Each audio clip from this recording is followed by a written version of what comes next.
we had this letter from Kurundar in Los Angeles that, Prabhupada's traveling and everyone should invite him to their temple. And Kurundar said, of course he won't go, but it's the etiquette for the disciple to invite the guru to visit the temple. So I was absolutely sure that while Prabhupada might travel to Europe or something in 1 or 2 temples, he wasn't going to go around the world, what to speak of come to Australia. And so I wrote him the letter, the form letter. I put in every persuasive argument and every embellishment and said, we're just dying for you to come here, fully confident that that would never happen. And gosh, 2 or 3 weeks later, they said Prabhupada's in India, they're having a big program in Bombay at the Kosh Maidan, and that he wanted to come to Australia right afterwards. Please send tickets for 3 people. We were stunned. We never thought that Prabhupada would come to Australia. And as far as 3 tickets for 3 people, our income was $100 a week. Maybe that was a good week going out and selling back to guys. Where were we going to come up with $3,000? So we put like one of those thermometers on the board for fundraising. And lo and behold, there was a devotee there. And he came up to me one day and he said, I would like to facilitate Prabhupada's coming to Australia. I heard you need $3,000. And he just sold a house. So I got the tickets for Prabhupada, and he came to Australia. He came with Bhagavan and Padmavati, who had just been married, and he came with the deities, Radha Gopinath, that had been used at that Kosh Maidan Pandal. And Bhagavan sat on the plane with the deities in his lap. There was a whole bunch of devotees that had joined recently. Some had just joined that week, 7 days ago, some just 2 days ago. But Prabhupada decided he was just going to initiate everybody. And when Prabhupada arrived, Bali Madan and Bhagavan were carrying Radha Krishna deities. So Srila Prabhupada obviously wanted that there were some Brahmins. So we got initiation. 5 of us got first and second initiation simultaneously. Of course, I didn't know what a Brahmin was. I hadn't a clue really what initiation meant, although I did understand about following certain principles and chanting rounds. But at some point, someone announced, okay, we're going to have 5 Brahmins here, so you need Brahmin threads. And Bali Mardan took off a thread that he was wearing around him and said, make some of these. So I got up from the fire arena where I was sitting by the fire, ran out, went up and down the street looking for string. Something similar. I got as close as I could. And then I came back and sat by the fire again and was making these long string things with knots in them. Later on, somebody said, okay, now you're a Brahmin, so you have to wear a Brahmin thread too, so make one for yourself. And I said, what's a Brahmin? And I was confused, and then someone else said, ladies don't wear Brahmin threads.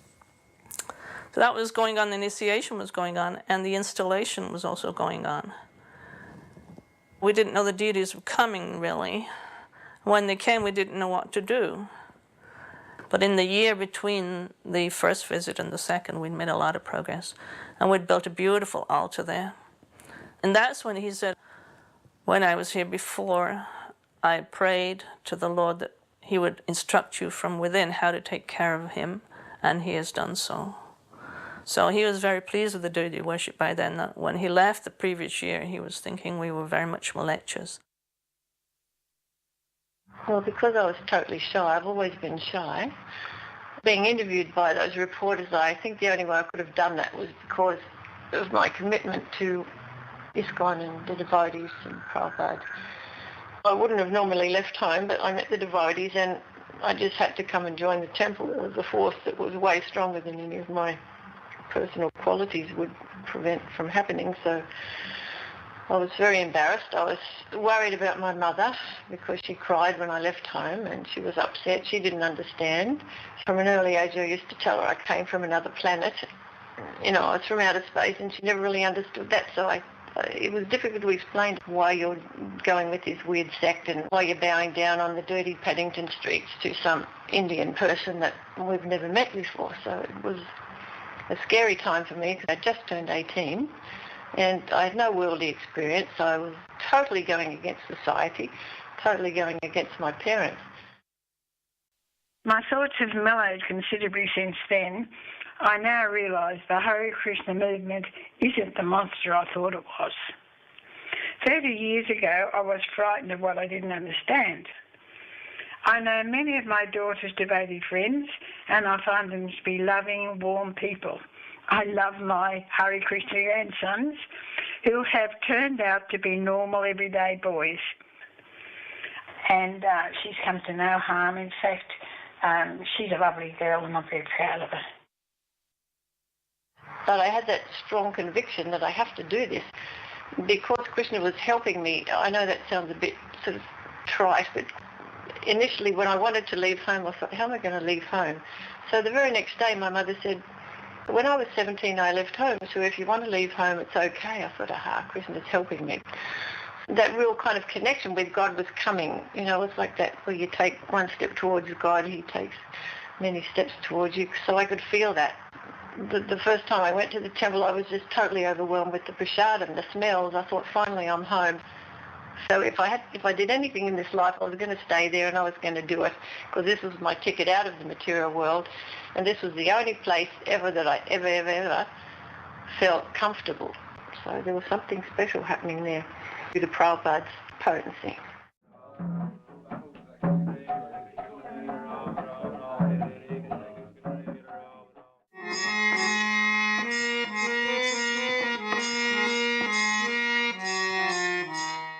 I met Karundar just before the summer Rath Yatra in '71. He had come up to Portland to meet me and to tour the temple. And he told me about how important book distribution was. And so I was assigned the task of selling books. We had the hardbound books in Portland, and the idea we had at that time was to go to the bookstores, convince them to carry the books.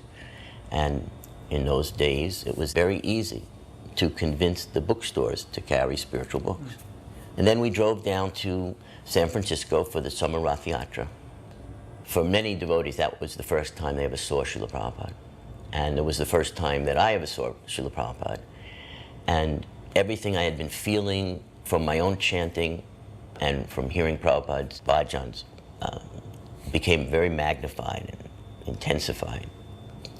Hundreds of devotees were crying, genuinely crying. That kirtan was a very special, ecstatic kirtan, a lot of mercy from Srila Prabhupada and Lord Jagannath that day. I was also very emotional. I was crying and very affected.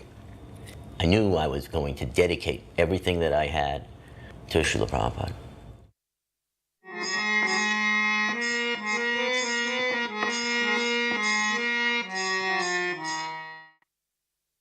So I'd been in the temple already a year and a half, and Prabhupada was coming. So I remember that Malati, Jyotirmayi, Mandakini, and myself, we stayed back. Everybody else went to the airport. And I was feeling really, really badly because all the other devotees that had already met Prabhupada were like on another platform, and they were so excited. And Mandakini, we had to do everything. It pushed me to the point where I was kind of feeling negative. So I was feeling really bad about myself. So Prabhupada came through the door into Berry Place, and Malati was first in line, then Jyotirmayi, I think, then Mandakini, and there was the temple door, and I hung back to the back. So Prabhupada walked in with a big smile on his face, and he gave a garland to Malati, he gave a garland to Jyotirmayi, he gave a garland to Mandakini, and then he turned to go into the temple room. So I thought, well, you know, this is right because I'm such a nonsense, you know, I don't deserve anything from Prabhupada. But I remember when he went into the temple room, it was kind of late in the evening. Prabhupada offered his obeisances, very deliberate and very slow and just very transcendental. And then he stood up and he just held his hands and just looked into the deity so nicely. And then he went upstairs, and then all the devotees got back from the airport. And we were all in a big room, and it was either Ekadasi or it was going past midnight and it was going to become Ekadasi. So Prabhupada was giving out sweets, and he gave them to each devotee, and I stood way in the back because I was feeling so badly, you know, and he was just kind of, He kind of forced me to come. It was like, I didn't feel right coming up, but he forced me with his hand and put it in my hand like that, kind of smiled and dropped it in my hand. And then there was some talk about, it's Ekadasi, and there's cornstarch in the icing sugar that goes into Simply Wonderfuls. And Prabhupada, he said something like, we are not fanatics. And everybody, took their Simply Wonderfuls. And it was in the middle of the night when His Divine Grace arrived, and we were all lined up to meet him. But the most amazing thing was that when he arrived, he was golden. He was just golden.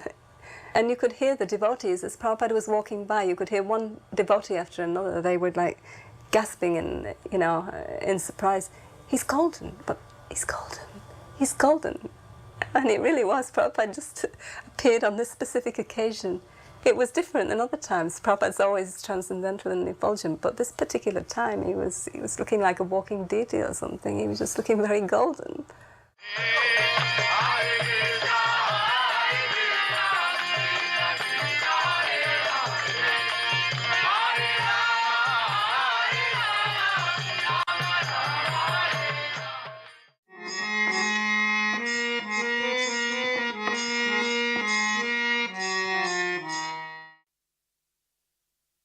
When I was in LA, I know Prabhupada had wanted us to carve some murtis of Radha Krishna. This is before we had installed any deities, and he was at the time trying to cast them in America to see if it could be facilitated. So he had Subal carve out a rough form of Radha Krishna, and then he asked Subal and myself to go to different foundries, all over, and we were very inexperienced. I didn't even know the right things to ask, so we'd go and we'd see Prabhupada, and he'd say, so what intelligent information do you have for me today? Because we usually taught him some nonsense. So then Prabhupada left and went to San Francisco, and then a while later when he came back to San Francisco, he might have gone to India again, he wrote me a letter saying that he wanted to know what was happening with those murtis that we carved, and we should make sure he gets them, Eventually he decided that they should be cast in India. There was a program also that he had of a deity walk, where we would take the deities on Sunday and walk all around the whole block with the small deities, and we were asked to go into the houses in the early morning and ask people if we could take a flower from their garden, and then we would bring the deities around the back down the laneway and past his window, and he would stand up. I remember we'd all look forward to that, and he would look out of his window when he heard the kirtan coming, and we would all stand there for some time jumping up and down, so happy to see him. And then we would go around, bring the deities to the front, and outside the temple we would place the deities, and then each one of us would give a report.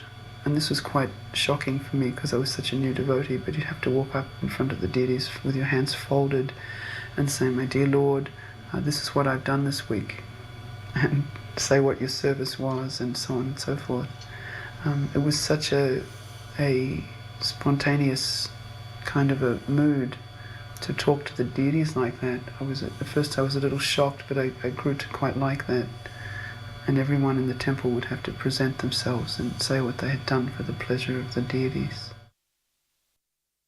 Prabhupada was fixed in his preaching mission, and that was his ecstasy. But every now and then, his internal emotions would bubble up sometimes.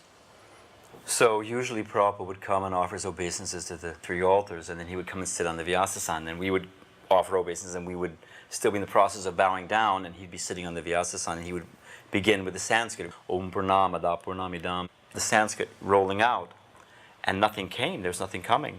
So we all looked up, and Prabhupada was sitting and he was looking at the deities, and tears were just pouring down his eyes. He couldn't speak, just tears were pouring down his eyes.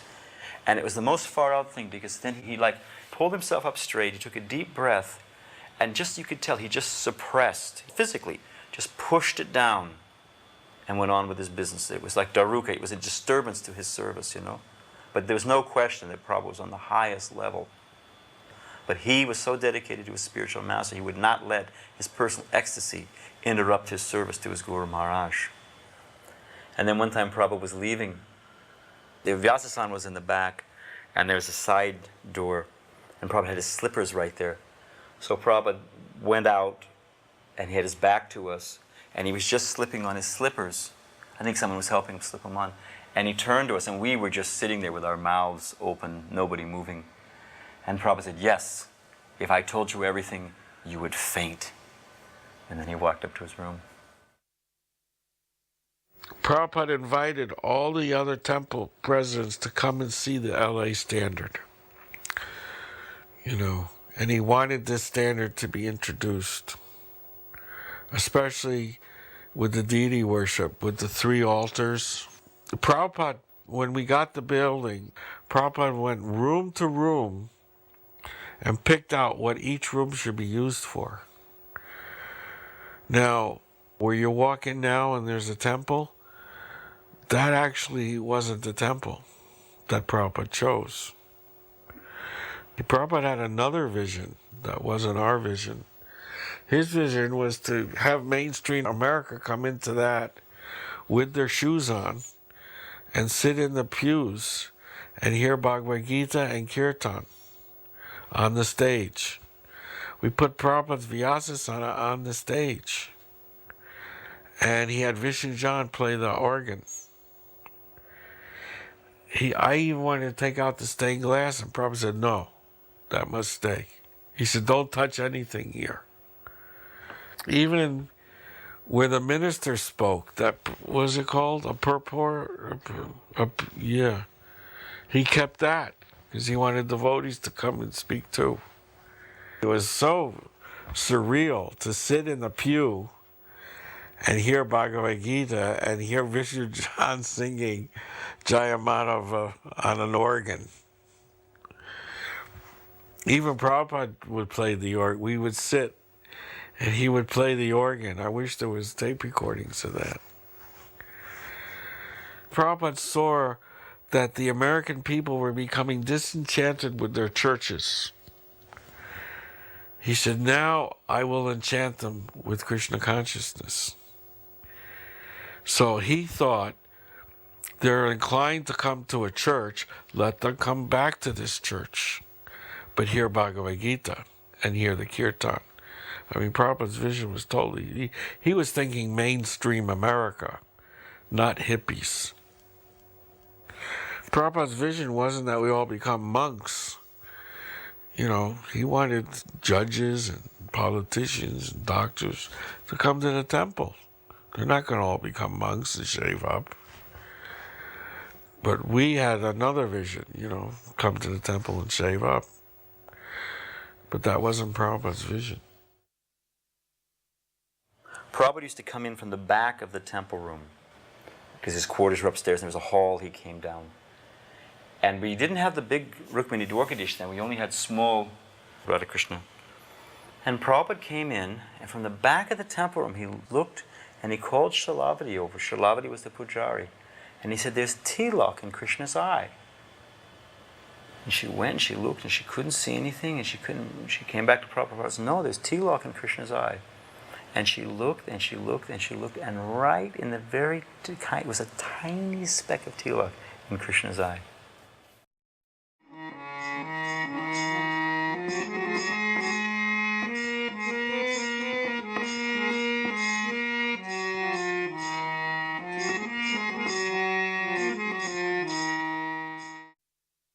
There was another moment that was very special to me.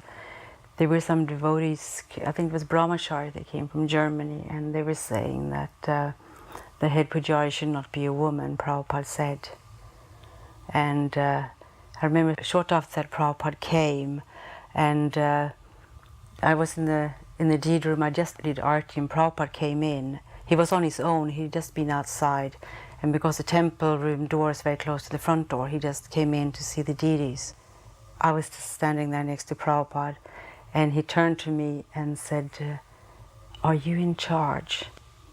And I said, "Yes, Prabhupada." And he smiled and nodded, and he said, "That's very good."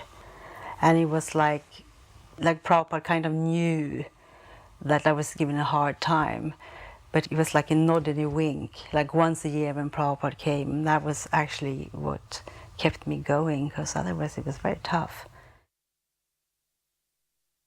The room was full.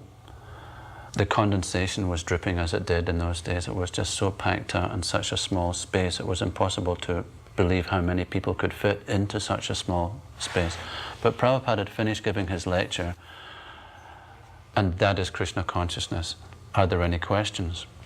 And immediately an Indian lady stood up, and her question was, Swamiji, can you see God? It was like a challenging tone, and immediately Prabhupada replied, yes, you cannot. And then he looked around the room and said, Krishna is everywhere. You cannot see? And there was silence, just that she didn't know what to do. And so Prabhupada said, why you cannot see God? And she didn't know what to do. Then Prabhupada said, do you want to see Krishna? And the lady, she was getting embarrassed, and she looked down and said, no, Swamiji. And Prabhupada immediately said, therefore you cannot see. One beautiful memory from that time, actually, it actually concerns Sudajaya, a French devotee who joined around that time, and he was visiting from Paris, and this was his first meeting with Prabhupada.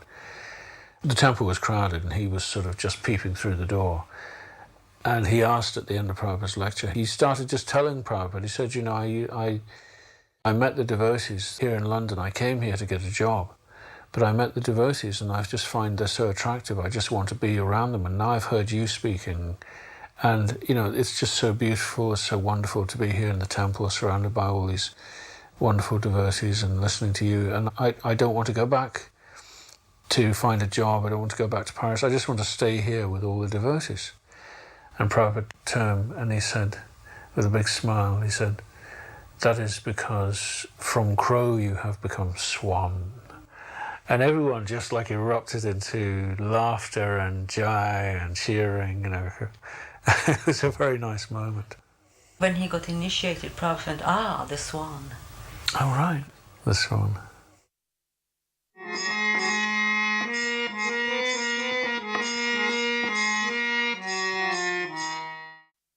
I met the devotees in very early 70s. One afternoon I saw them in Calcutta playing Mridanga, and after some time they were preaching. After that I asked them a few questions, and they told me that they have a center in Albert Road. And at the time I was a student of Calcutta University, and I decided to go there. I also heard through the grapevine that at that time Srila Prabhupada is in town. So I bought some fruits and I showed up to see Srila Prabhupada one evening, because also I heard that he gives darshan. And I was met at the gate of 3C Albert Road by Shama Sundara Prabhu. And he just told me to wait for a second. He went in to talk with Prabhupada, and he came and asked me if I am a student. And I said, yes, I am a student of Calcutta University. And he said, go ahead, go in. And I went, and there was Prabhupada alone, and there was nobody else. So I bowed down before him, because in India it's a custom to bow down before holy men. And I offered him the bananas that I purchased, and then we started talking. And at that time, I did not have any idea of the greatness of my Gurudev. He was very open to me. He was glowing. I remember that. He was a glowing sannyasi. And that was my first meeting with my Gurudev. And we talked a lot of things. And then when I was ready to leave, he took a banana and cut a piece of it and gave it back to me as prasadam, which I very gratefully accepted. And deep inside, I have a very good feeling that he is a genuine Swami, which is very rare in India. And after that, there was a program in a rich man's home where a lot of devotees had gathered before a Pandal program. And Prabhupada saw me in the crowd, and he held up his hand and pointed towards me and said in Bengali, "Tumi matha nara korbe kabe." The translation of that is, when would you shave your head? In other words, he was telling me, when would you become my disciple? And I was simply elated. I felt my eternal Gurudev has found me, a lost soul wandering through the universe, and my Gurudev has finally found me. It's the beginning of my journey back home. The Pandal program was scheduled to begin, but some of the work was still going on. Now, at this time in northern Calcutta, there was some bombing and shooting going on between the Naxalites, the communists, and other people. And we had some chairs for life members in case some people didn't want to sit on the ground. There were some seats, for 1 rupee each. So this was the basis for the Naxalites to complain. So they're complaining. Meanwhile, there's a gentleman named Colonel Dutta who used to come to the Calcutta temple. And he wore this pith helmet, this like African hat that was very flamboyant. So he wanted to fight all the Naxalites, and I said, no, that's not a good idea. But he was barring the entrance, and they were going back and forth, and you could hear a lot of commotion. Meanwhile, Prabhupada's up on the stage, and Prabhupada wanted to know what all the commotion was. Meanwhile, a note then came and said, quit or die, quit India or die. Prabhupada sees it, and he said, let's go, let's start the Pandal. He sang the Brahma Samhita prayers. And he's told me also, he said, go and tell them that if they want to sit in the 1 rupee chairs, that they can. Just invite them to sit. So I invited them to sit. This diffused their argument. Prabhupada started singing the Brahma Samhita prayers, Chintamani Prakara Manaso, and they just quieted down. And the Pandal program started. Before the Pandal program began, some reporters came to interview Srila Prabhupada, and one of them challenged, what is the point of spending so much money, making so many arrangements for this Pandal, when the money could be used for better purposes, to feed people? Srila Prabhupada replied, the purpose of the Pandal is simply to give people a chance to come and hear. Where has the Pandal come from? I went to America, and I simply gave people a chance to hear. And because they heard, now they have come with me to India, and they've made the Pandal.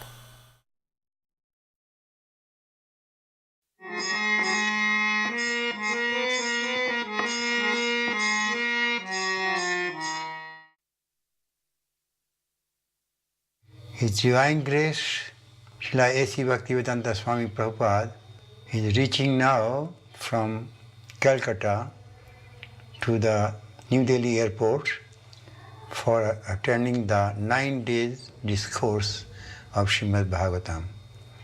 All the distinguished guests are welcoming him, including the Mayor of Delhi, Hansraj Gupta, MLA of Delhi State, member of our ad hoc committee, who will arrange all the discourses in New Delhi. The place is very difficult to get discourses in New Delhi, but by the arrangement with the government of India, the mayor could arrange everything perfectly. What an appropriate event for Srila Prabhupada to be received as a very important person at the Delhi Palam Airport when he arrives for the first Delhi Pandal in Connaught Circus, and many members of the government were invited to greet Srila Prabhupada. Gurudas is the official host. Srila Prabhupada is always so much untouched by praise. He humbly receives whatever level of consciousness that his disciples have been awarded with, and receives it with such humility. Now this is the first magazine Prabhupada is seeing printed for this occasion from Delhi, called Back to Godhead in Hindi Bhagavad Darshan. And he was very pleased to hear that our Hindi magazine is coming first time in India. You could watch him observing people and their progress in their spiritual life. So perceptive. He was able to see externally and internally the progress of his disciples. I find that so thrilling to watch the behavior. And he seems oblivious to anything other than the bhakti, the advancement in Krishna consciousness. He gives the same message country after country, encourages each disciple. But it was very appropriate for someone who had lived and served in Delhi in the late 50s and early 60s, single-handedly alone, with no help, and just within 10 years, such a tremendous change of appreciation. Prabhupada was big news. When these pandals happened in India, in Bombay and Delhi and Calcutta, they were very widely covered, and the society of leaders were very aware of Prabhupada's presence, all the way from the Prime Minister on down through the cabinet. The Prime Minister herself was very appreciative of our Krishna consciousness movement, and through some of the honorary members of Parliament who spoke on her behalf to her, she was helpful in the early years of our Krishna consciousness movement, met with the devotees, and gave a good word. I was Prime Minister Indira Gandhi. When he got back to where we were staying from the airport, he invited everyone into his room, and he was just kind of like lounging on these pillows, and he looked so youthful and effulgent. It was just totally a different experience than seeing him in America. And he was kind of like laughing and joking about how bad the milk was in Calcutta. The milk in Calcutta is finished. He'd just come from Calcutta.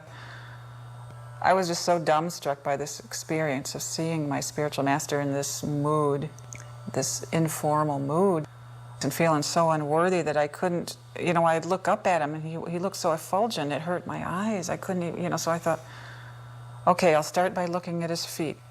And so I started looking at his feet, and then I moved up. It was almost like offering arti with my eyes, I kind of like moved up his transcendental body till I got to his face. And when I beheld his face, he was transformed in his appearance. And I started trembling and tears started pouring. I couldn't believe what I was seeing, and it was not a physical form at all that I'd ever seen, but it was Prabhupada, but it was like transformed into this exquisite kind of otherworldly beauty that you never see on this planet, and I almost fainted. Seeing Prabhupada's appearance transform was like a tangible proof to me that he was a being from the spiritual plane, from the spiritual world, in our midst.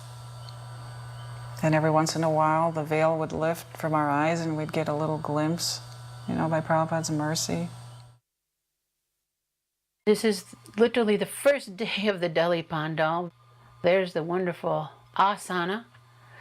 And behind those curtains are the incredibly beautiful deities of Radha Gokulananda, who were officially installed by Srila Prabhupada at this time, on the occasion of the Delhi Pandal. There was an instance for both the Pandal in Delhi, the first Bombay Pandal. Those deities went to Australia and New Zealand. These went to the Manor. And in Jaipur, the Radha Govinda deities, which ultimately went to New York. Prabhupada considered that these festival programs were an installation of the deity. In other words, they were worshipped in his presence. So for a pure devotee to be introducing them to worship is naturally a form of installation. So these deities, there were different pastimes in these three places of London and New York and Dallas, where devotees actually made some adjustment on the Archa Vigraha in some small way. And when Prabhupada heard that, he said, no, these deities have already been worshipped. This should not take place. So it so happened that I was the person that was arranging for their worship and installation and that aspect of the pandal. And shortly after the end of that program, I literally fell unconscious into a coma for 3 days. One evening, an American young man, or hooligan, came forward to the stage. You know, he was bare-chested with a leather vest. He had tattoos all over his body. He had chains hanging from his neck, and he had wild long hair. And he came up to the stage in a very aggressive mood. He wanted to challenge Srila Prabhupada. So immediately Prabhupada's disciples rushed forward to keep him away. But Srila Prabhupada surprised us all and said, no, let him come on the stage. So Prabhupada had him come on the stage. He had the disciples give him a cushion or asan to sit in. And Prabhupada had the disciples put a microphone in front of him. He said, have you realized yourself within yourself? And Srila Prabhupada said, yes. Then the young man was sort of taken aback. And he said, how old is the Bhagavad Gita? Srila Prabhupada said, 5,000 years. Then the young man began to spout, no, according to my authorities, according to my information, Bhagavad Gita is only about 1,000 years old. And Prabhupada said, that's nonsense. Then the young man asked another challenging question, and Prabhupada finally said, no, you answer my question now. What is the process for learning Bhagavad Gita? And the young man said, no, I asked you first. You answer my question first. And Prabhupada retorted, no, I'm not your servant. I don't have to answer your question. You answer my question. What is the process for learning Bhagavad Gita? So eventually, the two were shouting at each other, and Prabhupada motioned, and the disciples escorted the man from the stage. And then Srila Prabhupada proceeded to explain what the process for receiving the knowledge of Bhagavad Gita is, and that is submissive oral reception, not by challenging. Now, I was in the audience distributing books at the time, and the incident created pandemonium in the audience, and the whole audience was polarized, some in favor of Prabhupada and some in favor of the young man. The ones that were sympathetic to the young man got up and surrounded us and started to challenge us and say, you know, your Guru Maharaj should have answered his question. So the mood was so agitated that all of us that were distributing in the audience sort of made our way as quickly as possible back to the area of the stage. But later we realized what Prabhupada had done. He had created a situation to illustrate how one is unable to learn Bhagavad Gita. And in contrast, Srila Prabhupada explained what the real process is, and that is by submissive hearing from the authority.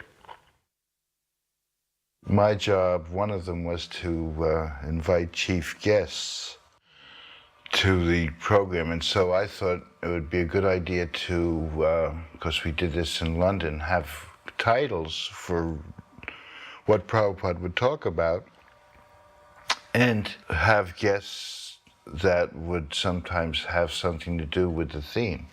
One of the chief guests was James George, the Canadian ambassador to India, who was very favorable.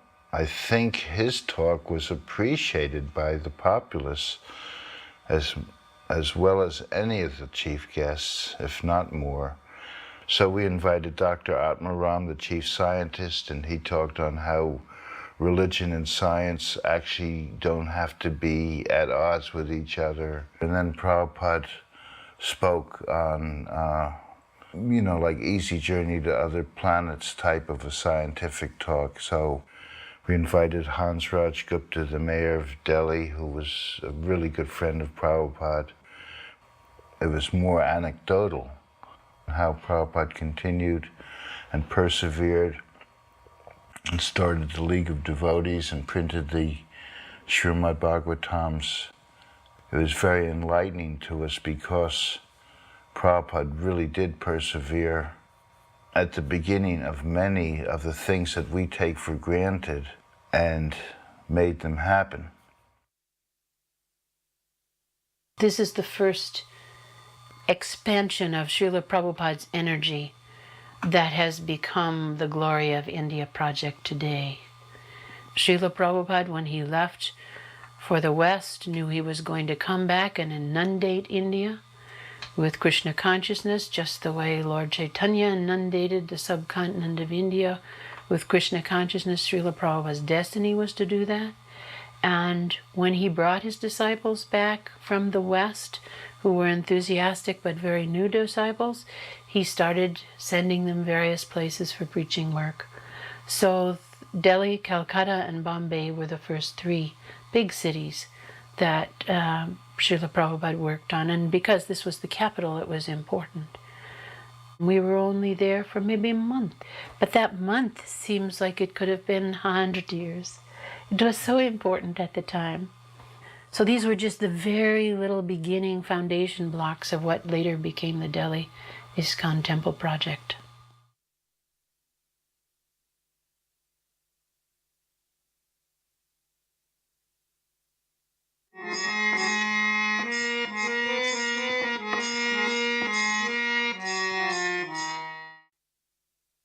Prabhupada took us to Vrindavan, and this was like the ultimate experience for us. Prabhupada coming back to his spiritual home with so many sons and daughters. This was the high point of our India experience with Srila Prabhupada, entering the magic spiritual realm of Krishna itself. Everything he had been teaching us for years came into focus. We could see now, oh, this is Vrindavan. Such intimate, sweet exchanges we had.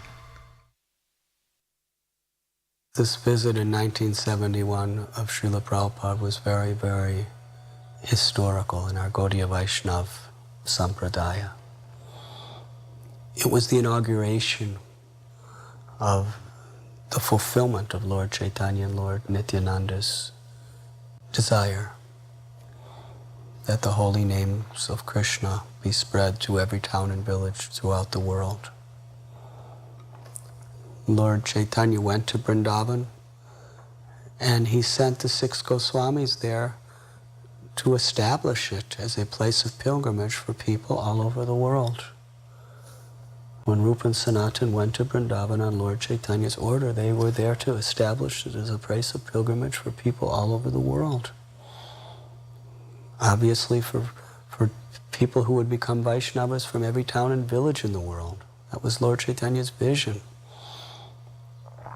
And this visit was the beginning of the fulfillment.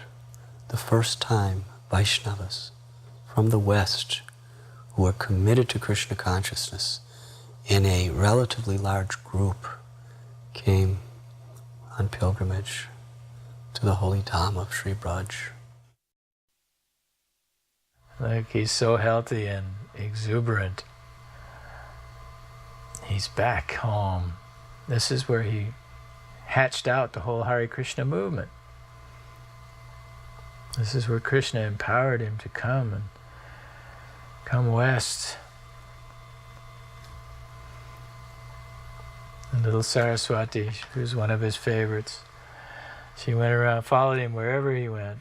Sometimes he would grab her hand and walk with her. If Saraswati didn't come to his room every morning around 8 o'clock, he would sometimes ask, "And where is Saraswati?" He expected to see her every morning. And quite often he would play some trick on her when she came, either to make her laugh or cry. But he would always make up and give her some nice sweet. Here he's showing us the sights, showing us around the samadhis of great Vaishnavas behind Radha Damodar temple, explaining a little bit about who is buried where. Those days it was all run down and practically abandoned. Well, most of Vrindavan was practically run down and abandoned. We used to think that Raman Reti was far out of town. Prabhupada revived the whole spiritual life of India, starting with Vrindavan. Vrindavan flourishing, spiritualized city because of Prabhupada.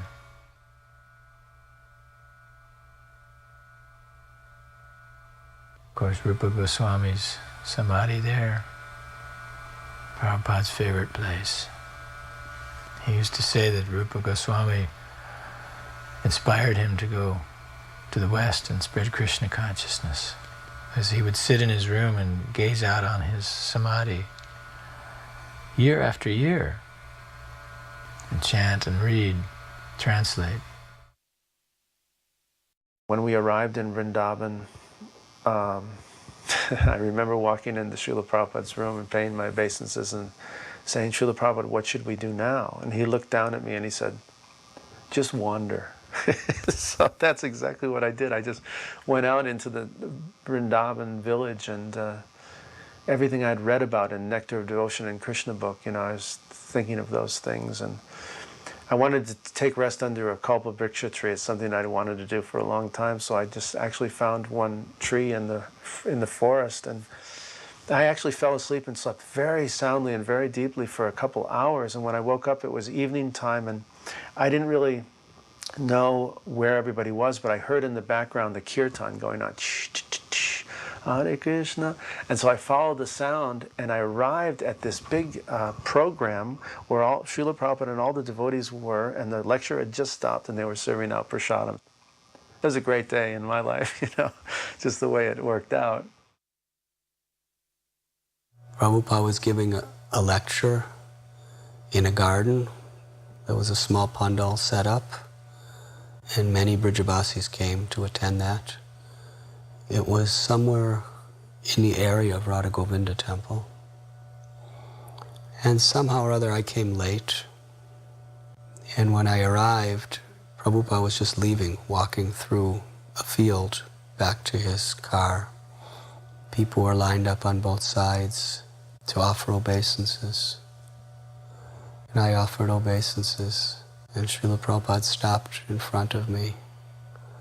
And when I got up, Prabhupada very affectionately showered his mercy upon me and told me how he was very pleased that I was so much attached to living in Vrindavan. And I was so ecstatic, and we got into the ambassador car at the Delhi airport. Shyama Sundar was there, and Prabhupada was sitting in the front, and we were riding to Vrindavan, and Prabhupada was quiet, and I was thinking, he's going to give some spiritual sloka about Vrindavan that'll inspire us. Prabhupada was quiet.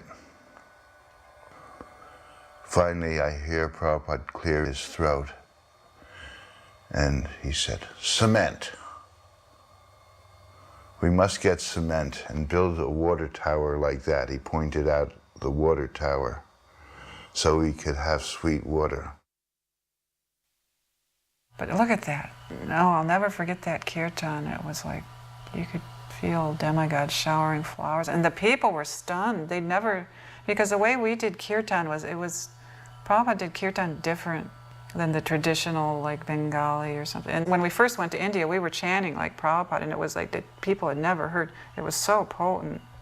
Prabhupada leading and the disciples following. And these people had never heard anything like it, and they were just thunderstruck.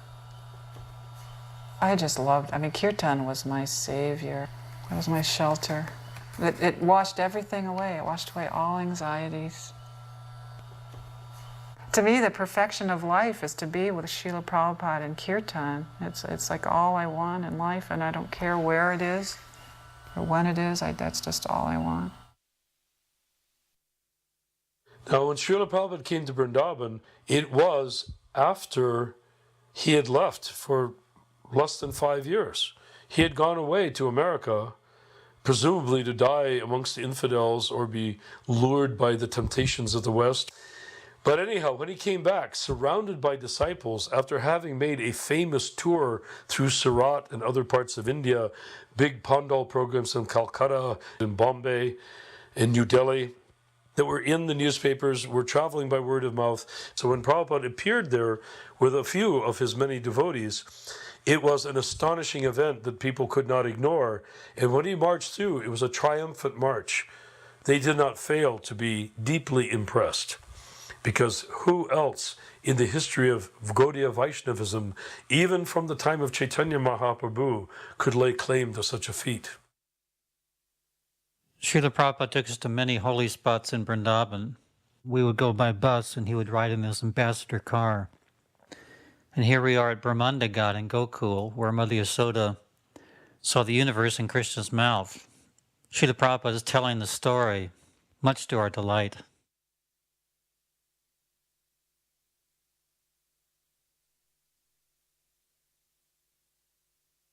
His eyes get big when Mother Yasoda sees the creation.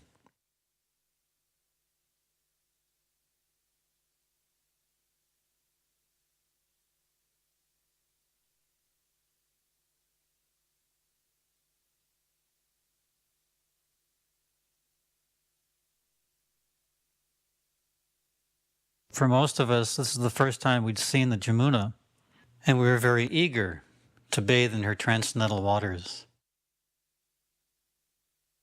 The bus went to Gokul, and we came out. Dinanath Prabhu was leading the kirtan, and Prabhupada came out of his ambassador car, which was in front of the bus. And we walked for some time up behind Prabhupada doing Harinam Sankirtan, and Prabhupada stopped us and turned around and said, "This is the wrong Gokul. This is Ballabhacharya's Gokul. We want to go to Mahavan Gokul." So then we all got back in the buses. And from there, from what I remember, we went to Brahmanda Ghat, where we saw the beauty of the holy river Jamuna. Prabhupada came down with us, and he sprinkled water on his head. Then he told all the devotees that they should have full bath. And I believe Prabhupada was feeling somewhat ill that day, so he said that he was not going to take full bath. So he was sitting on the steps, and the devotees were bathing, and Prabhupada was watching us. He was so happy. His disciples, who he loved so very, very dearly, who he gave his life and soul to give them Krishna's love. Here they were in Gokul at the holy banks of Brahmanda Ghat, happily taking their baths in the sacred river Jamuna. What that must have meant for Prabhupada. He's sitting there watching us take bath, and pretty soon he wants to go in with us. What can I do? My devotees want me.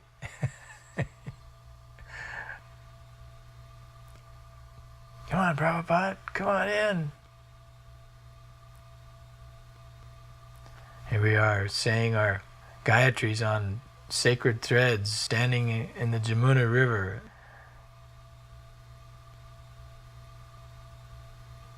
Ah, there he comes. Oh, Prabhupada.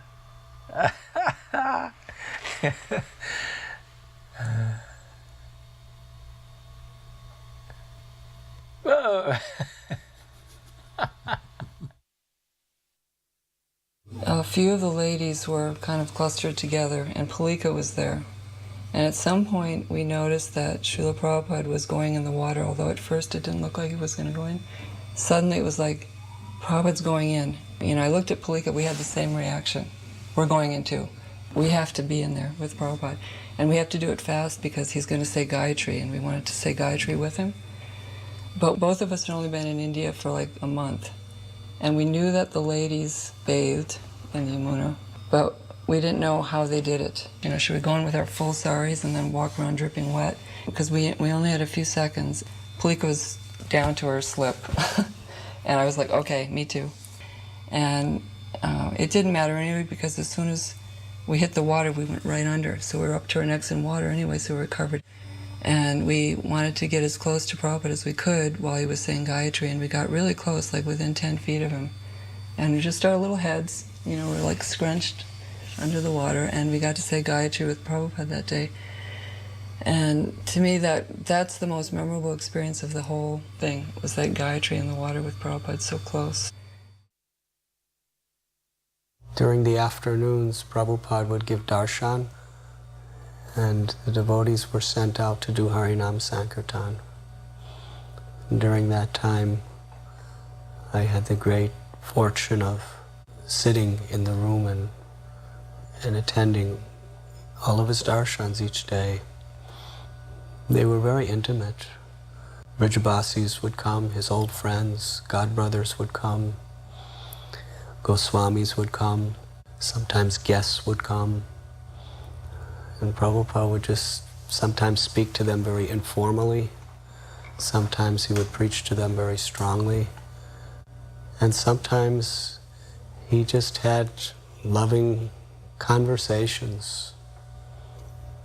I'll never forget when Krishnadas Babaji Maharaj came to see Prabhupada.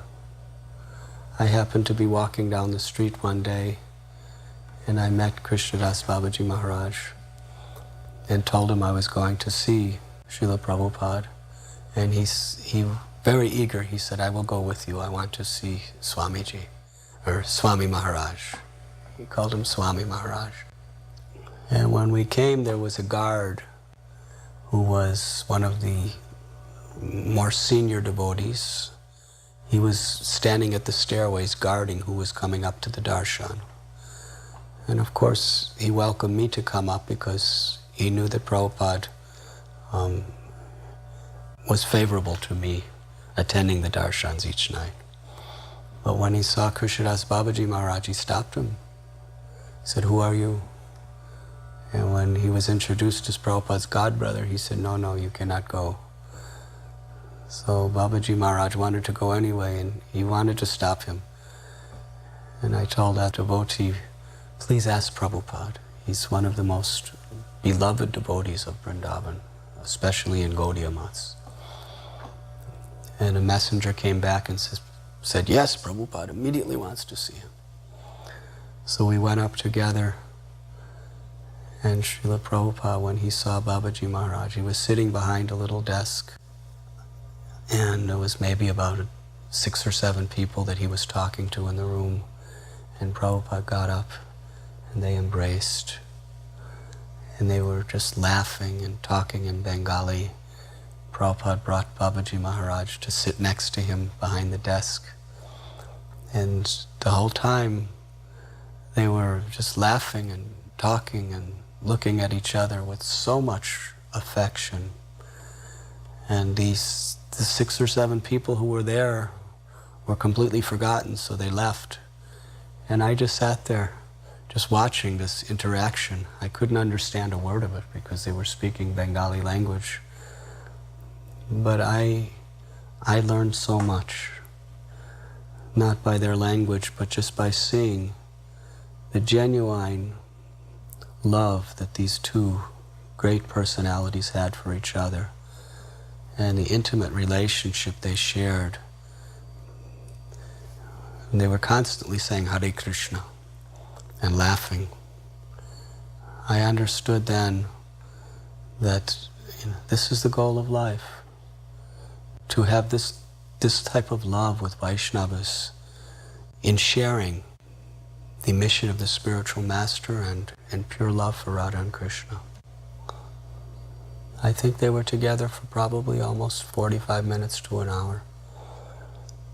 And then Prabhupada made sure Babaji Maharaj got nice prasad. We went to Mr. Saraf's house, and he had just decided to give us the land in Raman Reti. There was a slip of paper that said yes and a slip of paper that said no. Our friend Shama Devi from London and Kenya and Vrindavan also wanted this piece of land. She had a ashram down the street in Raman Reti, and this would be an expansion for her. She was vying for it. Radharani arranged so that we picked the right slip of paper that said yes. And so Mr. Sharaf was finalizing this process at his house, signing the papers and the deeds, and Shamashunda was with me, and he had a portable typewriter, and he was making this draft. At the same time, Gaurachand Goswami and Madan Mohan Goswami had shown up because they were contending and wanting money for Prabhupada's rooms in Radha Damodar temple. At the same time, Prabhupada had sent me to Mathura to arrange for these rooms for life as a seva. It's a technicality, and so we were also drawing up this draft. The interesting thing is that even though Madan Mohan Goswami and Gaurachand Goswami lived across the same courtyard in Radha Damodar temple, they were not speaking, and they were both in Goswami families. So Prabhupada put Gaurachand Goswami in one room, Madan Mohan Goswami in another room. I was going from room to room. Samarshanda was making up documents. At the same time, Shama Devi came with a member of parliament and a policeman to try and contest this land being given to Prabhupada. We put her in another room. So Mr. Sharaf's house was full of people who were not talking and arguing and contending, and Samarshanda was making up documents. At this point, Krishna Das Babaji shows up, Prabhupada's godbrother. Somehow or other, he always knew when Prabhupada was coming to Vrindavan. This was not announced, there was no emails. And he shows up from Radhakund, and he laughs and chants. He didn't speak much. He laughed a lot, he chanted a lot. One time he left his bead bag in a nun's room, and we immediately had a poll how fast he would be to return to get it. And I said, well, at least within the minute. And sure enough, he came back and got his beads. So I called Prabhupada the ringmaster, because he was like a circus ringmaster, taming clowns and lions and contesting people. And all the documents were drawn up. We got the rooms in Radha Damodar for life. We got the land. Shama Devi couldn't do anything. And Krishna Das chanted and laughed. And it was a wonderful day at Mr. Sari's house. After the incredibly successful Pandal in Delhi, where tens of thousands of people were coming every night to hear Srila Prabhupada, Srila Prabhupada took just a few of us, 20 or 30, to Vrindavan. So after all the fanfare in Delhi, the lights, and distributing prasadam to all those people and the dignitaries that came, here we were in this simple village with Srila Prabhupada, and I think all of us, certainly myself, felt how much Prabhupada cared for us. That after this big preaching program, he would take the time and the trouble to bring us to Vrindavan. We stayed in a small place, Saraf Bhavan, which is about a mile from Loy Bazaar. And every day we would go by bus to different holy places. We went to Govardhan, Radha Kund, Barsana. When Srila Prabhupada was being carried on that Brijabasi palanquin up and down the hill of Barsana, the devotees were just so blissful, so happy to see Prabhupada being carried in this way. And although it appeared like a very uncomfortable way of traveling, Prabhupada was bouncing back and forth. Srila Prabhupada looked so blissful. At times he smiled so blissfully, just so happy to be amongst his devotees, roaming through the hills and mountains of Barsana, Sri Radharani's place of pastimes.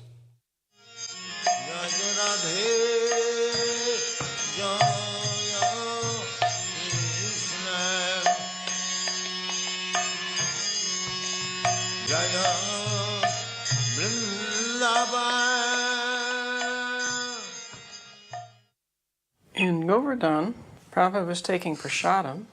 Malati used to travel with us always and cook for Prabhupada. Even on the bus, Prabhupada would sit in the front seat because his car had broken down. So he would be on the front seat of the bus and Malati would be in the back seat doing whatever she was doing. Nobody knew for sure. But then eventually she would come through the aisle of the bus and present to Prabhupada a beautiful plate of prasadam. It was a little bit miraculous how she did that. So she was Prabhupada's cook during this time. And I remember in Govardhan, she served Prabhupada his prasadam and a dog wandered by, a hungry dog. And Malati was about to give it the standard hut to drive it away when Prabhupada stopped her and threw a piece of his samosa to this dog, which actually delighted Malati. She was happy to see and also to hear Prabhupada say that no living entity should go hungry in Krishna's dham. He was constantly concerned with everyone's health and well-being. And everyone had a task.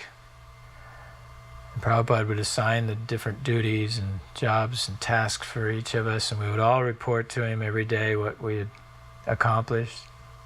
He would give us guidance for the next day's tasks. We had to become Vaishnavas finally, in manner and in dress. So Prabhupada taught us all the ropes, all the different ways a Vaishnava should act in India.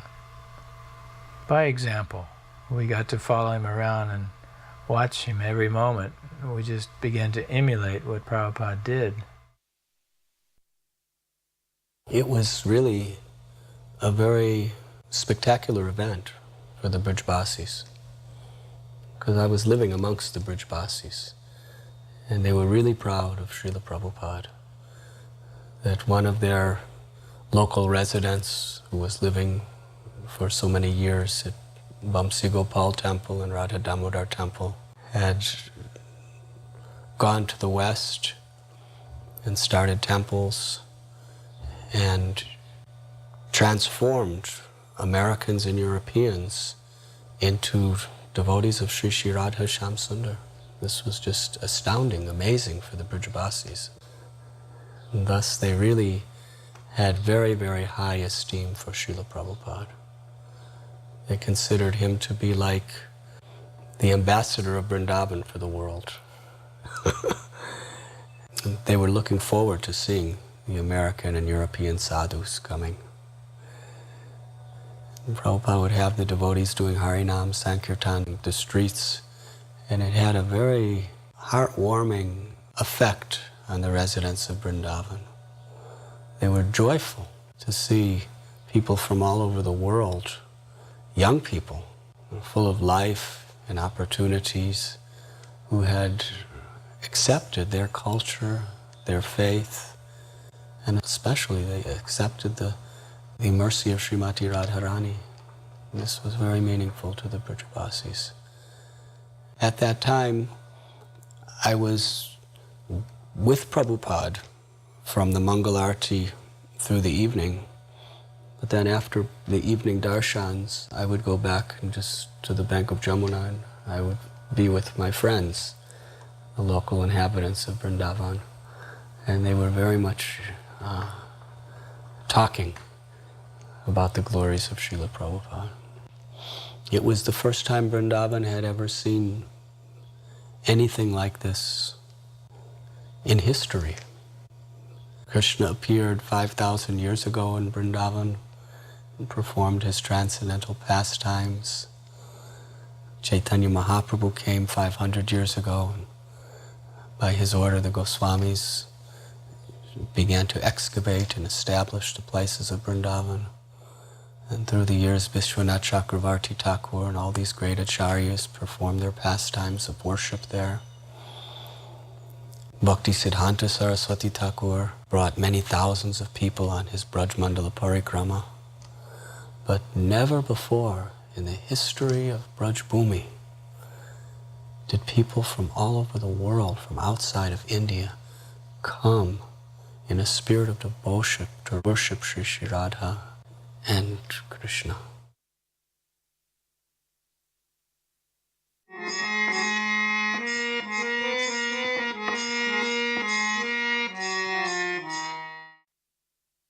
This was a very bizarre experience. It's like the people were just like mobbing. It got to be this almost like a frenzy, like a hysteria. You know, it's like they were so excited to have the devotees there. And as we're going down the street, we're knocking over like vegetable stalls and you know, it was like. And so Prabhupada appeared to be feeling ill, like we couldn't tell if he was sleeping or if he was fainting, you know. And then we ended up in this, some kind of sports stadium or something, remember that? And Prabhupada was in this little room, and we closed the gates, you know, like these big wooden doors. And then the people just wanted to see Prabhupada, but Prabhupada wasn't well. And so the devotees got him in this room and just kind of like closed the room and wouldn't let the people come in, and they just got more and more upset, and they were kind of like banging on these gates trying to get in, and I was getting like scared. Like, were they going to break down the doors and like stampede us and what they were going to do to us? Because they were getting a little angry too. And it was like that. People just like thronged Prabhupada like some rock star or something, you know. They wanted to rip him apart, get a piece of him. And so I don't think Prabhupada ever did speak. I don't even remember how we got Prabhupada out of it, but I do remember that he sent groups of devotees out to have contact with the people. I remember myself and Narayan being sent out as a team, and we went to this little temple, and I think Narayan gave a little talk, and we had a little kirtan, and the people were satisfied. They wanted to see us too, you know, the white sadhus, you know. It was just so exciting for them to see these white sadhus. See, look at Prabhupada, he looks... Because sometimes he was like sitting on this thing, like with his eyes closed and his head nodding, like we didn't know if he'd like had a stroke or if he had fainted from the heat or if he was sleeping, you know, it was just really strange.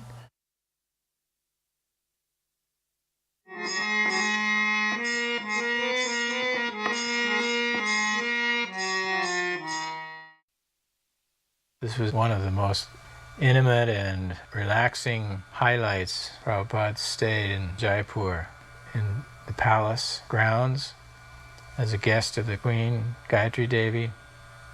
But she was so thankful to have Prabhupada there. The devotees coming in and out of the Govindaji's temple would parade by Prabhupada's bungalow throughout the day. And there were so many wonderful devotees in Jaipur. Every one of Prabhupada's lectures, morning and night, were packed with thousands of people, devotees of the Govindaji temple there. And he was appreciated in Jaipur in a way that he had not been appreciated in other cities in India. Almost every citizen came to these speaking engagements. They were already full-fledged Vaishnava devotees. He was very happy in Jaipur.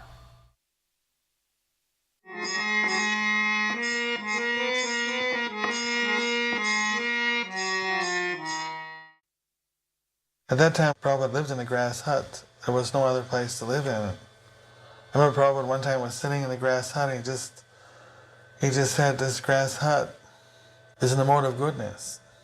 And this is all you need for spiritual life. Live in a grass hut and live by the side of the holy river, chant Hare Krishna. But if we do this, people won't come here. So we have to build the big buildings with concrete and steel and bricks. Those buildings are in the mode of passion. But for preaching, we can build those buildings. But for our own selves, this should be enough.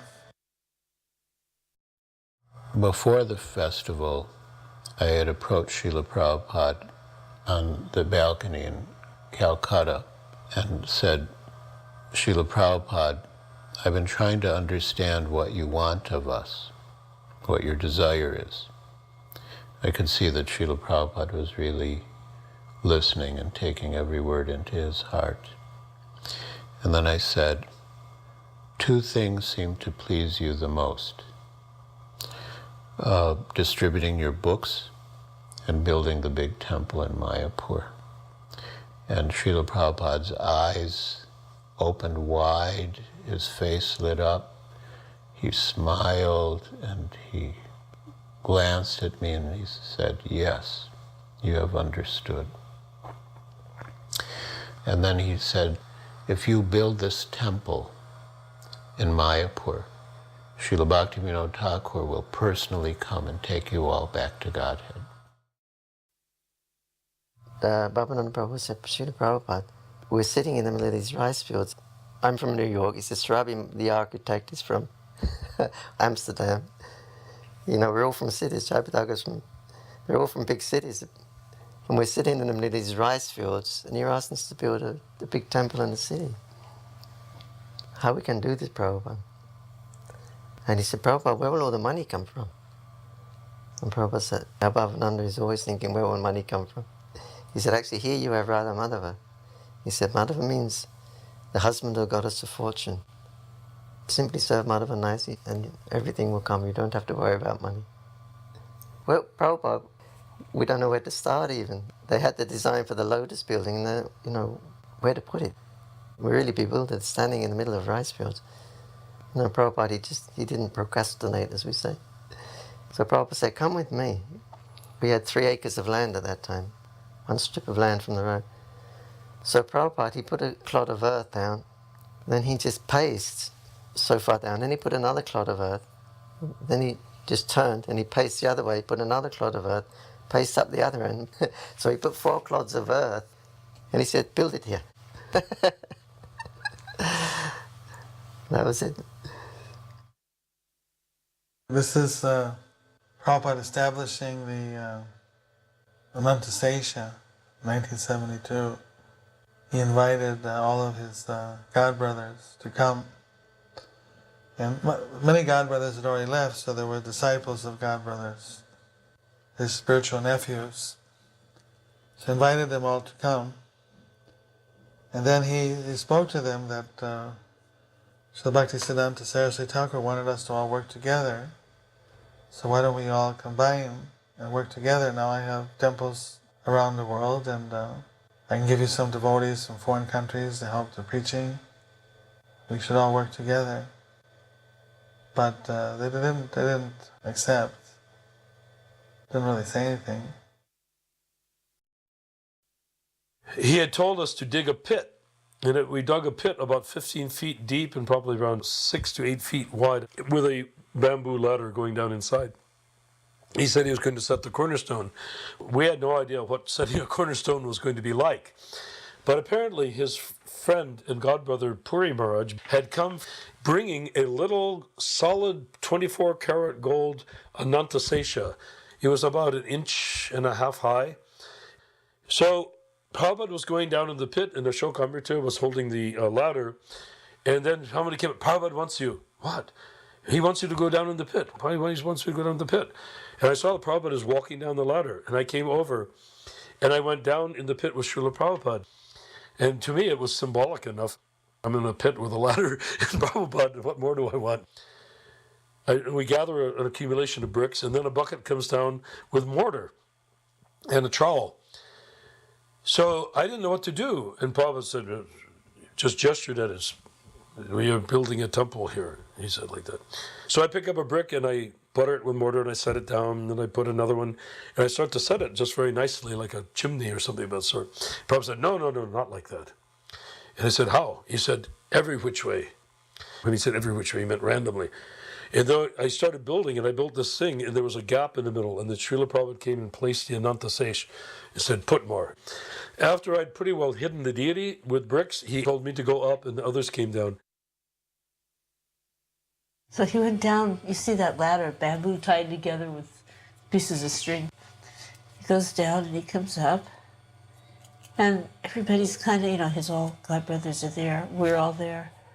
And he said, now sees Brahmananda, Gargamuni, Devananda, Tamal Krishna's there. And so everybody kind of were thinking, who's going to speak? Who's going to speak? I remember I was also thinking that way. And then he says, Malvati, you speak. And I mean, everybody was floored. I was floored. So what can I say? I'm just looking around. Here's all these learned Vaishnavas, certainly more learned than I'd ever be. I just stood up and spoke about Srila Prabhupada. I remember I was crying a little bit. And then afterwards, I remember Gargamuni came up to me and he said, that was very nice. And I always appreciated that, I was just reflecting on Prabhupada's expertness in putting us forward and in utilizing us for the benefit of his mission. And knowing each one of our particular ability and our limitations, and even using our limitations to the best advantage. Because in this situation, I was not, as I mentioned, I was not a pundit. I don't know Sanskrit verses. I wasn't fully learned in the Bhagavatam, but I had no hesitation about speaking on the glories of Srila Prabhupada. And it was actually the right thing to do at that time. Well, we were at Mayapur. One young man named Bob Cohen came to our camp. And we were really surprised because we didn't get visitors just coming like that. And Bob Cohen was very intelligent and sober. He was a Peace Corps worker in India. So he came to meet Srila Prabhupada. He had attended our Pandal program at Deshapriya Park in South Calcutta. And he began to ask Srila Prabhupada very intelligent questions. And Srila Prabhupada gave very elaborate answers. And it became a regular routine that Bob would come and ask questions to Srila Prabhupada. And knowing that there was going to be an important discussion, I would ask Srila Prabhupada, should I call the others? And he would say yes. My experiences with Prabhupada, of course, occurred in the Bhajan Kutir, where devotees wanted to know if I had any questions, which I certainly did. So I got to sit in there, I think, for several hours a day over probably a 4-day period, and discuss with Prabhupada my philosophical issues. I didn't really know a whole lot about what was going on in terms of parampara and how things work. I knew a little, but I just appreciated the qualities of Prabhupada. He made me feel very comfortable. His humor was very disarming. And Prabhupada was on a platform, so I was on the floor. So I'd always be looking at Prabhupada's feet, and somehow that gave me some blessing. One of the most dramatic moments for me personally is when I realized it's time for me to leave Mayapur. Because the night before, on Gaur Purnima night, Jamuna had come to me with tears in her eyes. And I remember the moon reflecting in her eyes, and she had tears and said, "You are so fortunate. Prabhupada spending so much time with you." She said it with such conviction that I was completely overwhelmed.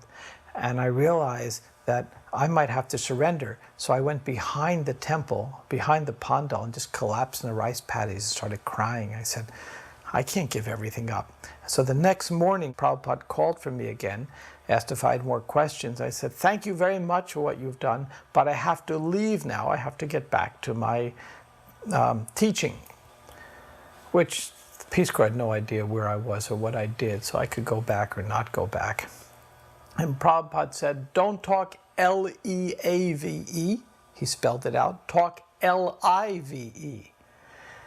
Don't talk leave, talk live. So I said to Prabhupada, so you want me to stay longer? He goes, yes. I said, well, if you tell me to, I will. And then he said to me, good boy, the same way you would say it to your pet. So at that time, in my heart, I felt I had become Prabhupada's pet, not realizing that I, in essence, had accepted him as my guru, though, when I think back at it. After that time, I was sold out to Prabhupada, a minor incident, but for me it was very major. And Prabhupada timed it just perfectly well to capture me.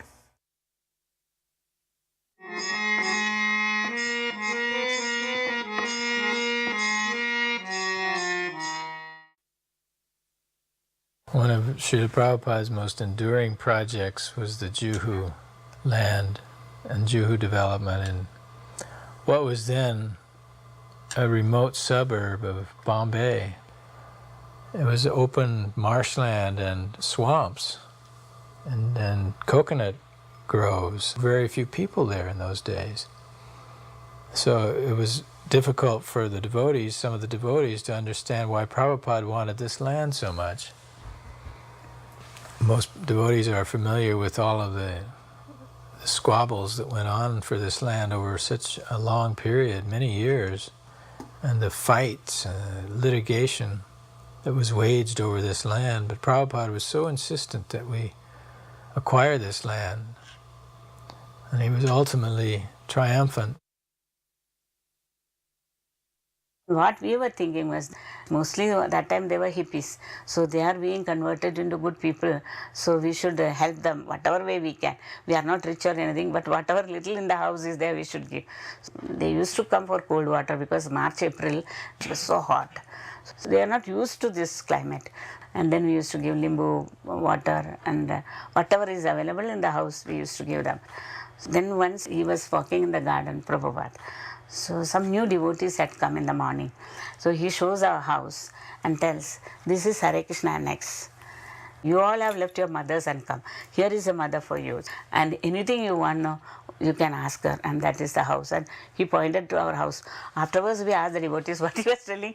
They said, this is Hare Krishna Annex. My name is Smriti Warrior, and I lived on Hare Krishna land, B building on the ground floor.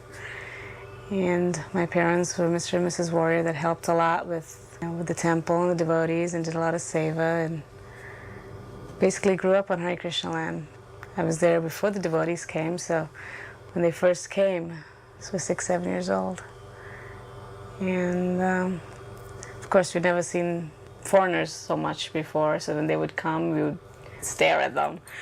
They were like celebrities. We used to just sit there, every move they made, we were watching them. Of course, at that time, we used to tease and chant. You know, we would chant, but we would teasingly chant Hare Krishna or say Hari Bol. And as time went on, we started to like them. And, you know, they would be so nice to us. So we'd always go up and anything they wanted, we'd run and get it for them. Or they were living on the rooftop. They would bathe up there. And I remember we used to see these soapy white lathered heads, you know, Gargamuni, Brahmanand, Madhuvisa, you know. This must be in Acharya's garden that he's getting a massage, because he came out of there and went right into the house. And later on, they started a Gurukul, which we attended. That was the only Gurukul we really enjoyed going to, and the 3 of them did it. It was so much fun. We used to do all kinds of things, you know, little projects, learning shlokas, chanting, putting on dances when Prabhupada came. Before even having the title to the land, he had a cornerstone laying ceremony. Prabhupada was the expert in everything. He was the supreme strategist.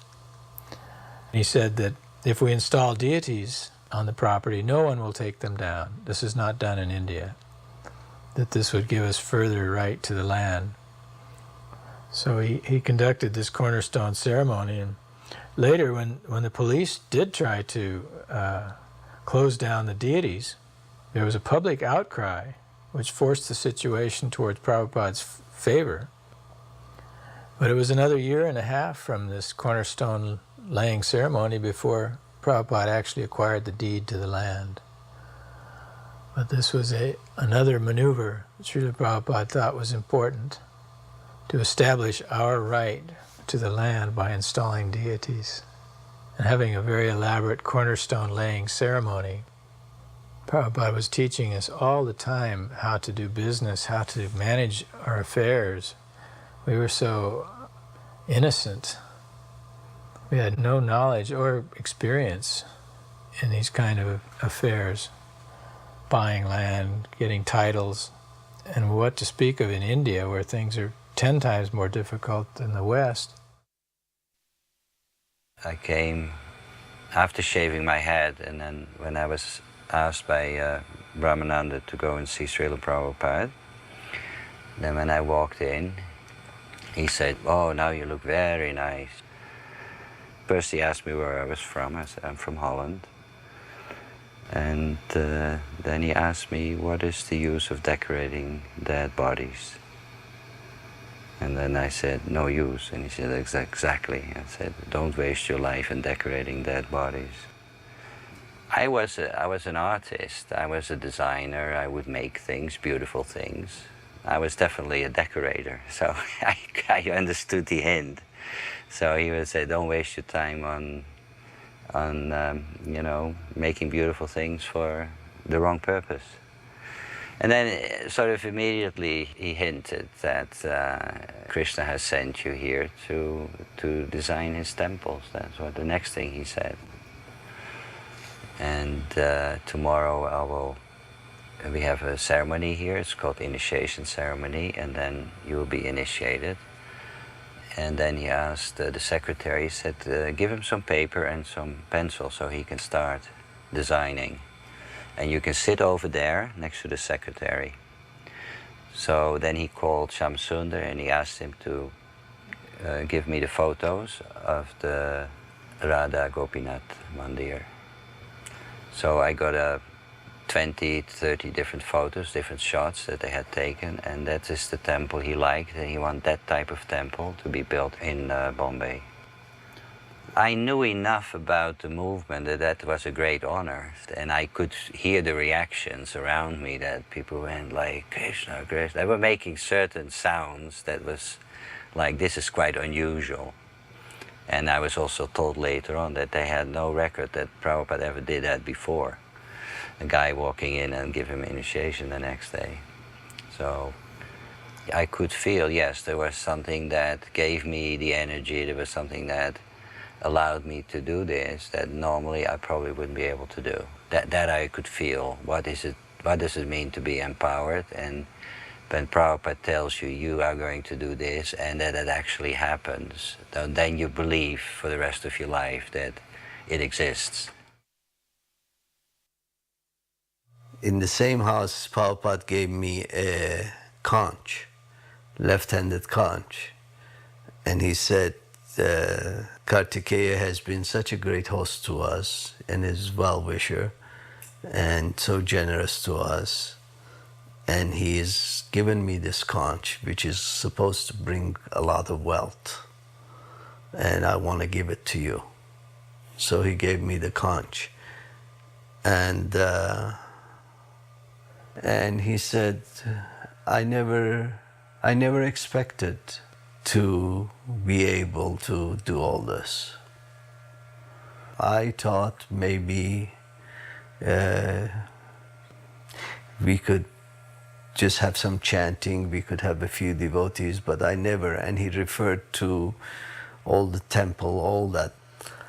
Because Prabhupada, when he was saying that, I never expected it, he was kind of laughing at himself. He was saying, hey, I went after a little fish and I caught such a huge fish, I don't know what happened, kind of thing. So I said, do you remember, Prabhupada, the story of Mullah Nasruddin, where Mullah Nasruddin is sitting by a lake and putting some yogurt in the lake, and people say, what are you doing? He says, I am trying to see if the yogurt the whole lake will catch to become yogurt, and say, how could that be possible? He said, yes, it's not possible, but what if? And we both laughed and laughed. What if? What if?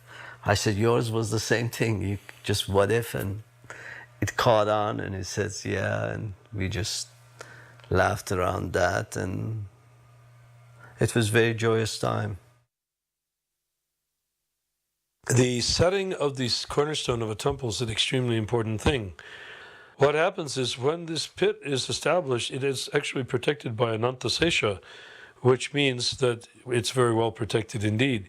And of course, the manner in which the ceremony takes place also determines the outcome of the power of protection that the pit has. Now, in the case of this particular cornerstone, Prabhupada later on confided, he said, when we first purchased this land from Mr. Nair, I did not see how we could keep this land. He said, but I thought, if I bring Krishna here and I ask Krishna to sit tight, if he sits tight, if he stays, then I knew that it is possible we will be able to keep this land. But he built the temple, and the temple is there today to prove what can be done. By the order of the pure devotee of the Lord, on his order, this temple was built by Krishna's protection. So even Prabhupada did not believe it was possible. Yet Krishna made it possible. So somehow this cornerstone laying was very significant in that regard, because this is certainly part and parcel of Prabhupada asking Krishna to sit tight. And we know historically that when the police came to drag people away, the devotee girl, Maiti Healy, was holding onto the pole, and they were pulling on her legs. And they tried to come with oxyacetylene torches to cut down the temple. Somehow they were cutting, but they could not finally get the deity away. So Krishna sat tight. But Prabhupada had that power, evocative power, to bring Krishna to a place, ask him to sit tight, and through the power of this pit of the cornerstone, made it stick for all time. I was a brahmachari, I was not even initiated at that time. And there was a class going on. And he asked this question in the class. He said, how do you know that Krishna is God? Why do you believe me? So some devotee said, because it says in the Bhagavad Gita, Ham Tvam Sarva Papavyo, all that, so quoting some verses from the Bhagavad Gita, or saying that because Prabhupada, no, but I may be lying also. I may be lying. How do you know that that Krishna is Krishna? So someone quoted from the Bhagavad Gita, some verse. He says, yeah, but whether you believe the Bhagavad Gita or not believe Bhagavad Gita, translation or interpretation may be wrong. How do you know that Krishna is Krishna? So actually I was very new devotee at that time. So all the senior devotees were giving their explanation, and Prabhupada kept saying, no, this is not a good answer, this is not a good answer, that's not enough. And then finally there was a little quietness. I was even afraid to say what I felt like saying. So very meekly I kind of put my hand up, and Prabhupada said, yes. And I said, Prabhupada, I believe it is Krishna because I can feel Krishna. When I say Krishna, I can feel him, I can feel it. That's why I believe in it. And then his eyes grew up like that, Yes, that is it. You can feel Krishna's presence. That's why you believe in Krishna. And he looked at me with so much happiness, like, that, yes, your answer is right. Whenever he was in Bombay, every morning, I would take his breakfast for him. He liked vadas. Whenever he came into town, he'd send a servant to tell Mrs. Warrior that he was here, and the next morning, idlis of vadas had to be given. And I used to take it in, and I used to wait around, waiting for Prabhupada to give me a sweet back in return. Sometimes he would tease me and give me a piece of idli back, or a piece of vada, and I would say, no, I want the sweet on your plate. And I would wait there till he gave it to me. Times he would tease me so much that he would eat all his prashadam, and I'd still be waiting for my sweet. I'd never leave without it. And then he would go to put the last one in his mouth, and he would just hand it to me and let me go. Oh, he would laugh. He knew he was teasing me with it, especially when he'd pick up the Italy and he'd give it to me. There's a amused look in his eye, like, "Are you going to take it?" You know, I was stubborn. I wanted that sweet. That was it. I'd go in the evening too for the class just to get the sweet, the para, or the burfi that they were giving out. And sometimes he would be kind enough to tell Vishal, give her sweet so she can go and play. Or sometimes I would have to sit through the whole class and then I would get my sweet. I remember there were times when his servants weren't around and I would get to pick up his shoes and help him slip his feet into it. Every evening my mother would make a garland for the lecture. And I was thinking about it when I was that little. I used to feel embarrassed because all these devotees would come with these beautiful, thick, nice garlands. You know, they'd buy the flowers and make these beautiful garlands. And I got this thin little thing that my mom had made with the champa flowers or the mogra from the garden. And the more I thought about it, it was actually true. Prabhupada would take the big, heavy ones off and he would leave the thin ones on and he'd be smelling them. So actually, he did like that offering. In some of the pictures you see of Bombay, you see he's got that champa garland around his neck. He hasn't taken that one off.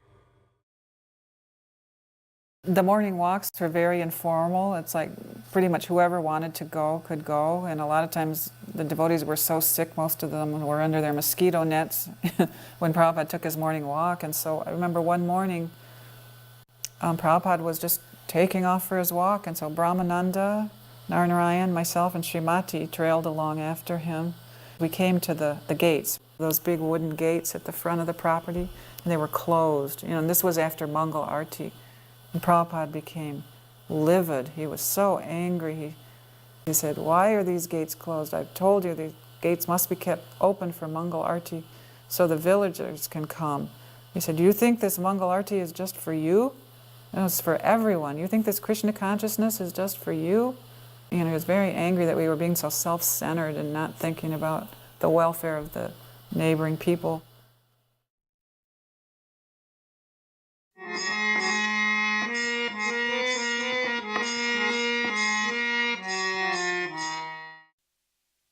I remember that in Melbourne he gave me second initiation, and I'd been initiated in 1971 by mail in Hong Kong. So I received one letter and he said, "Your initiated name is Jagajanani Devidasi." And then very shortly after that we received another letter in Hong Kong saying that the name has been changed to Jagatarini because there was already somebody of the name Jagajanani. So I had never received a fire sacrifice for first initiation. So I sat in on the fire sacrifice in Melbourne, and then he gave me second initiation upstairs in his room. Oh, then we all went out to collect Guru Dakshin, which was something new. It was a bit of a novelty. We weren't familiar with that concept then. And I remember going down one street nearby and going shop to shop, and one of the shops that I went into was a butcher's shop, and that man gave more than anyone else. So when I came back I commented on that to Srila Prabhupada, and I said, you know, I'd gone into this butcher's shop. It was a kind of a childish thing to say. And so he said, "Oh, that is very good," and you know, he's very kindly and fatherly. And at the end of that visit to Melbourne, I brought my parents to see Srila Prabhupada. And my mother and father came in, and my mother was very suspicious. She was uncomfortable. But my father was gracious, and so he sat near to Srila Prabhupada, and my mother hovered by the door, and then they gave her a seat and she sat down. And Srila Prabhupada had this blue-coloured type of a couch, French style, chaise lounge or something like that. And he was sitting on that, and he looked so elegant, so genteel. And they both sat down, and then the first thing Srila Prabhupada did was he looked at my father, who was respectful, and he said, "Your daughter will deliver you." And my father was a little embarrassed, I think. He couldn't really understand Srila Prabhupada's accent. So he started sort of laughing nervously, and he said, "Oh yes, we always thought she'd do something like that." And then Srila Prabhupada looked at him quite earnestly and said, "Don't think that she's given up your service." He said, "Because of her, so many generations forward and backward in your family will be delivered because of her."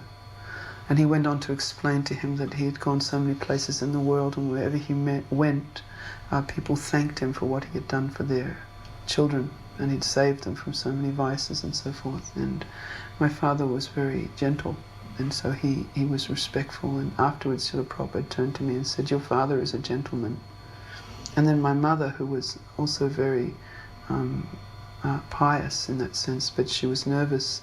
At the very end of that darshan, Srila Prabhupada took this carnation garland with solid, full of carnations, and he took it very gracefully from his neck, and then he asked his servant, "Give this to her."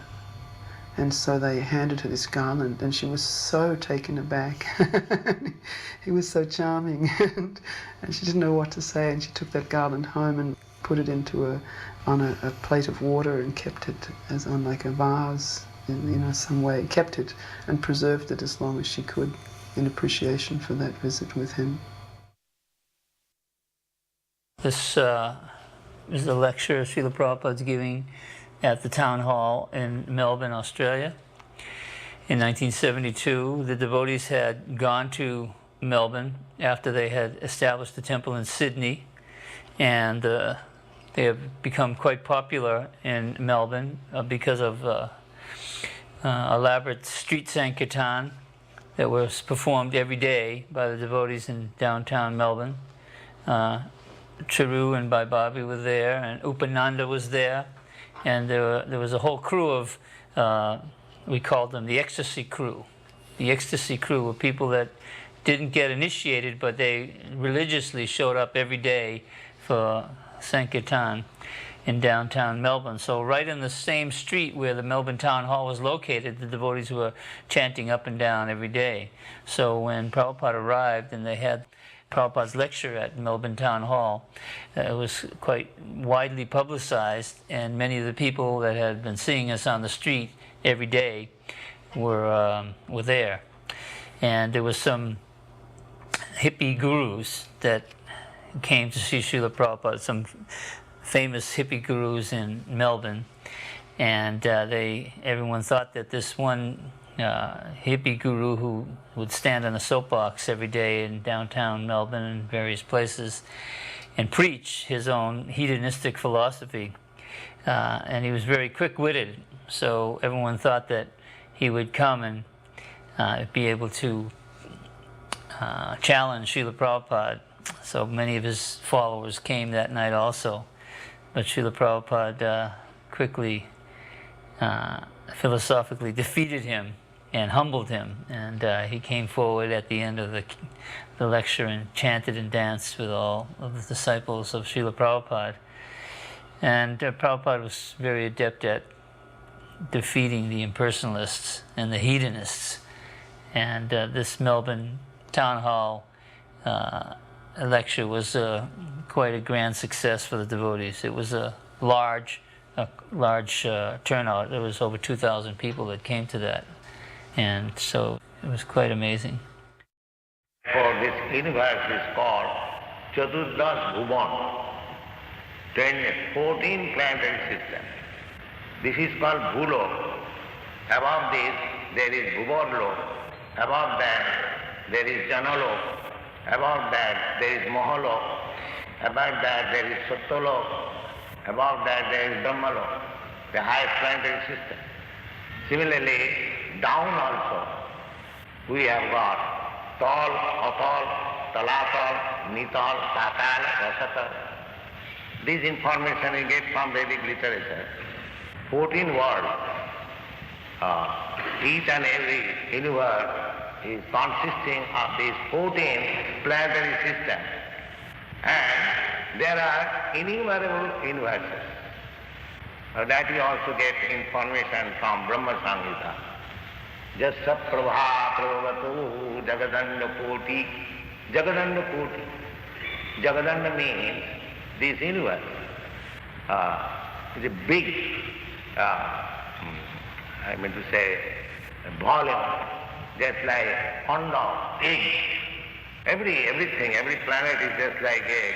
This Brahmanda, this universe is also like egg. So there are many millions of Jagadanda. And in each and every Jagadanda, Kotishu Vasudhadi Vibhuti Bhinnam, there are innumerable planets of. So these are the information we get from Vedic literature. If you like, you can accept. If you don't like, you can reject. That is up to you. Yeah.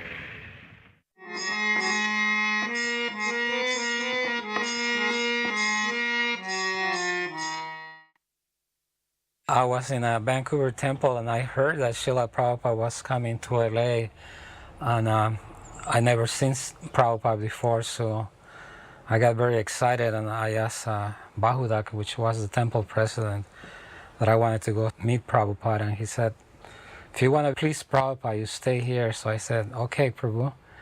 And as soon as he left, I ran upstairs to the Brahmachari ashram, and I didn't even take any clothes. I just grabbed my coat and I ran out the back door, and I didn't have any money, and I was in Canada.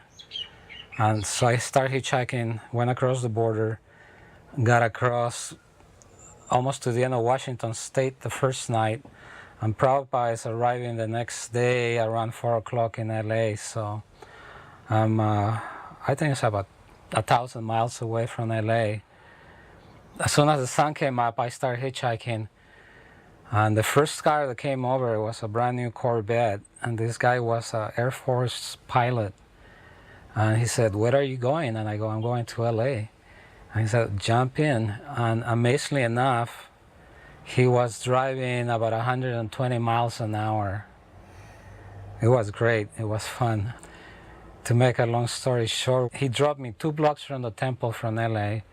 And I got there about 20 minutes before Prabhupada came in, and I ran upstairs, took a shower, put on a dhoti, put on tilak, ran outside into the alleyway, and flowers were showering from the top of the building, and the Prabhupada's car pulled up, and the door got open, and Prabhupada came out. It's the first time I saw him, and his smile was great, and the bodies were jumping up and down, and it was like being in the spiritual world. I think I was the first devotee widow, the first widow in the movement. And somebody told me that in India you can tell a person's status by how they're dressed, and it was important what you're wearing. And so it would please Srila Prabhupada if I put on all white. So I went to Culver Center and bought tons of white fabric and began wearing white. But I wasn't sure if that was correct.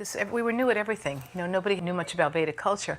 So I wanted to go before Prabhupada, have him see me in white, and then I felt like I would be able to tell by his reaction.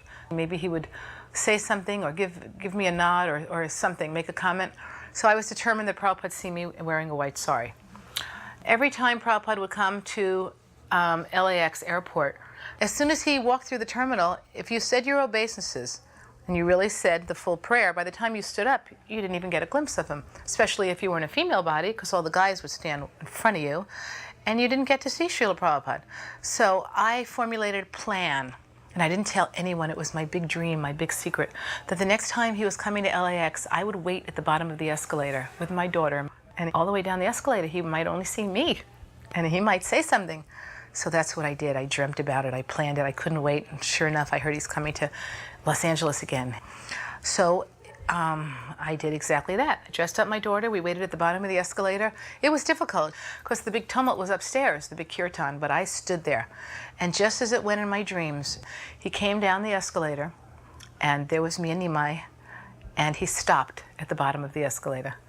And he leaned forward. He took the little bouquet of flowers that we made for him. He looked at me, he saw the white sari, and I got a definite nod of approval. Without a shadow of a doubt, I got the nod of approval.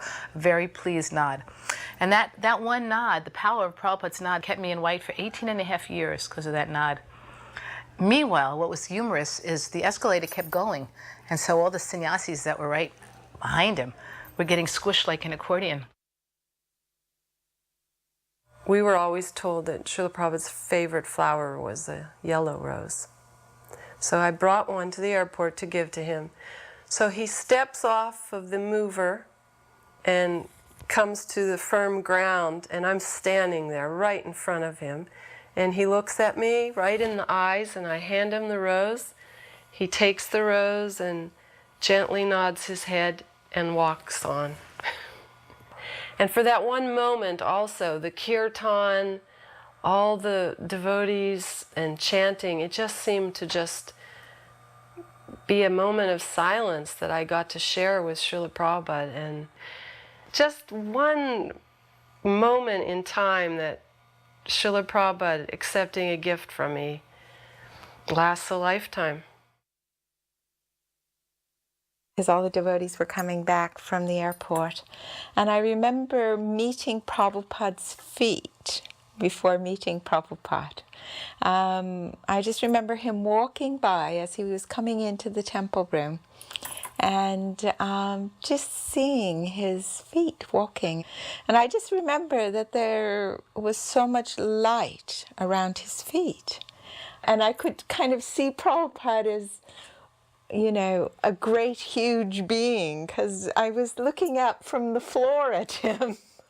And that's like kind of etched in my mind, that wonderful memory of just seeing his effulgent feet and then, you know, kind of working my way up from the feet up to his golden smile. During Kirtan, Prabhupada was so enthusiastic and always encouraging the person who was leading. He would be looking around the room, and I myself personally, I was feeling like I could touch the ceiling. I'd be jumping as high as I could, and I just felt like there was no bounds. And I was also, I think, feeling that we were all kind of like little puppies jumping up and down in great joy, happiness, you know, seeing our spiritual master. So Prabhupada was always encouraging, looking around, and he'd be with his gong, he would take the hammer and he would be gesturing, waving it up and down for everybody to dance. Prabhupada also, he had such perception. Sometimes in my mind, you know, I'd be thinking, I was young. Oh, I wish Prabhupada would look over here. I wish he would look at me. All of a sudden, Prabhupada would be looking directly at me, piercing me with his eyes, and I felt very foolish. But Prabhupada always fulfilled your desires that way. So it was always a special experience every day for months, being able to have that mercy of dancing in front of Prabhupada. And then, of course, during Jai Radha Madhava, Prabhupada himself would be so absorbed, sometimes he would stop being choked up. And I remember how Prabhupada would talk. He would say, actually, I'm just a kirtan man.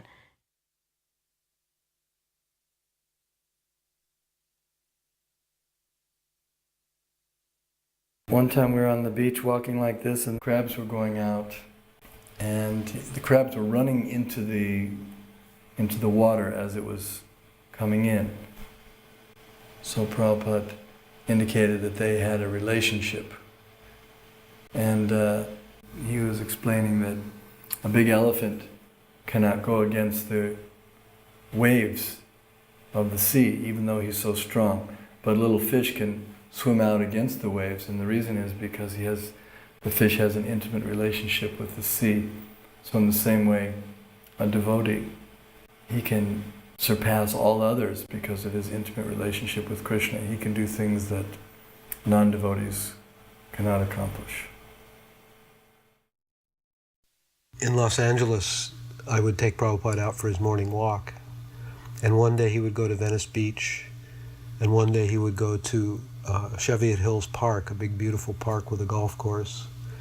And one day he would go to the very wealthy part of Beverly Hills. And there was one house that had plate glass windows in the front, and every time he would walk by that house, a big German Shepherd would come up and bark at the window. So this one day we're walking by that house, and the person in the house opened the front door and let the dog out. And the dog came running across the front yard towards Prabhupada and me. And I thought I was going to die in protection of my spiritual master. So I turned around and faced the dog, and Prabhupada had paid almost no attention. He had just kept walking. He was 10 or 15 steps ahead of me. So I turned around and ran to catch up, and the dog started chasing along the grass, never came onto the sidewalk. And as I got close to Prabhupada, he just turned around and took a wide stance and picked his cane up over his head and just one hut, and the dog was just shot back to the house. And he said, if you say hut to an animal, they'll respect you. And take a stick. He said, if you take a stick and say hut, they'll respect. So later on we were in Jaipur, and they had given Prabhupada a room in the palace, the Jaipur palace.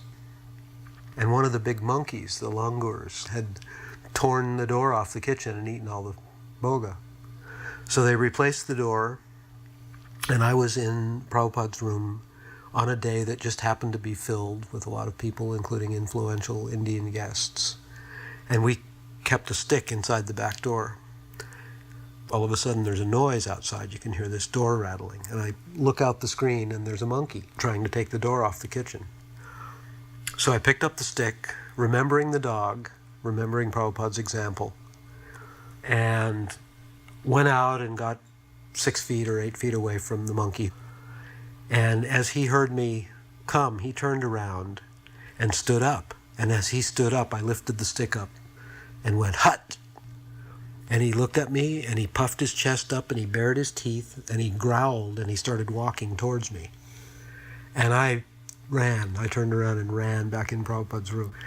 And he and all of his guests just broke out laughing. He said, you do not know the process. And then he laughed more. He said, if you had said hut again, he was testing you. If you had done it twice, he would have backed away.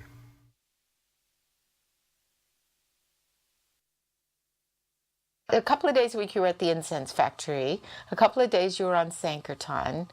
And, and then between that and cooking offerings and distributing books as well, it was just like you were running all the time. There was a schedule all the time. There was always something to do. Your life was full of Krishna, of service, But I think one of the biggest joys for me was the sense of community, the sense that you had Prabhupada at the center, that you were all working for a common goal. You were all spiritual pilgrims, really, on a path together, sharing prasadam together and, and multitasking. It was exciting. It was really, really exciting. The kirtans, I remember, you'd run home and, off your thing, you'd take a shower and then you'd run to Aarti. And then you'd dance your heart out, and sing and dance your heart out. And then there'd be a class and you'd do garlands or something to stay awake, And then you'd put the deities to sleep, and then you'd get everything ready for the morning, and then you'd get your few hours. And the next day would come and you'd be, you have your deity worship or you're cooking your offerings. And life was so full. And we had so much energy then too. And we were totally focused on doing what we were doing. And so there was this big temple, which was the biggest temple when I joined in ISKCON. I think there were 75 devotees there then. And that was like massive. And New Dwarka was the hub of book publishing. The BBT headquarters was in New Dwarka. And Prabhupada said, print books was like one of the core services of the ISKCON movement. And here in New Dwarka, it was, opulent temple, beautiful deities, but it was a very effervescent community, very sparkly, and it was driven by our desire to please Srila Prabhupada. And I think when Prabhupada came, it was like God was coming. Krishna was himself coming, and all the stops were pulled out. And, we were up for days and nights just making sure that everything was really done to as paka as possible. And I think in some way Prabhupada, when he came, he just, appreciated our enthusiasm and our dedication. And it was an absolutely rich experience. And, I'm very thankful I had all those years.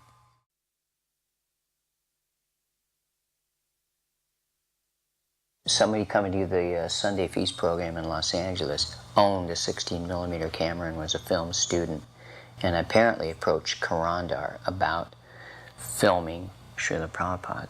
So I think it was Karandar's idea to have Prabhupada give Bhagavad Gita classes. So this was a staged situation. The idea was to film Prabhupada speaking Bhagavad Gita, which would be applicable for the people in general, and have something for television.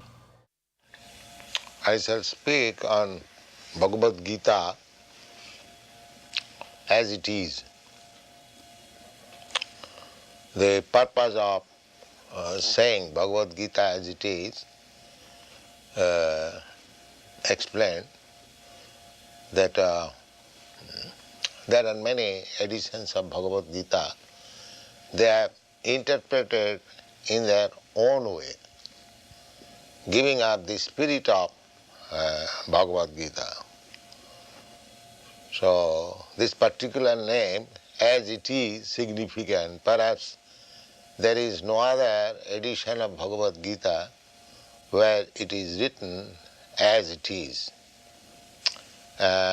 In this connection, Professor Dimmock of Chicago University has written a foreword, and he very much appreciates the theme. He says, Swami Bhaktivedanta comments upon the Gita from this point of view, and that is legitimate. She accepts that Bhagavad Gita as it is legitimate presentation of the great book of knowledge.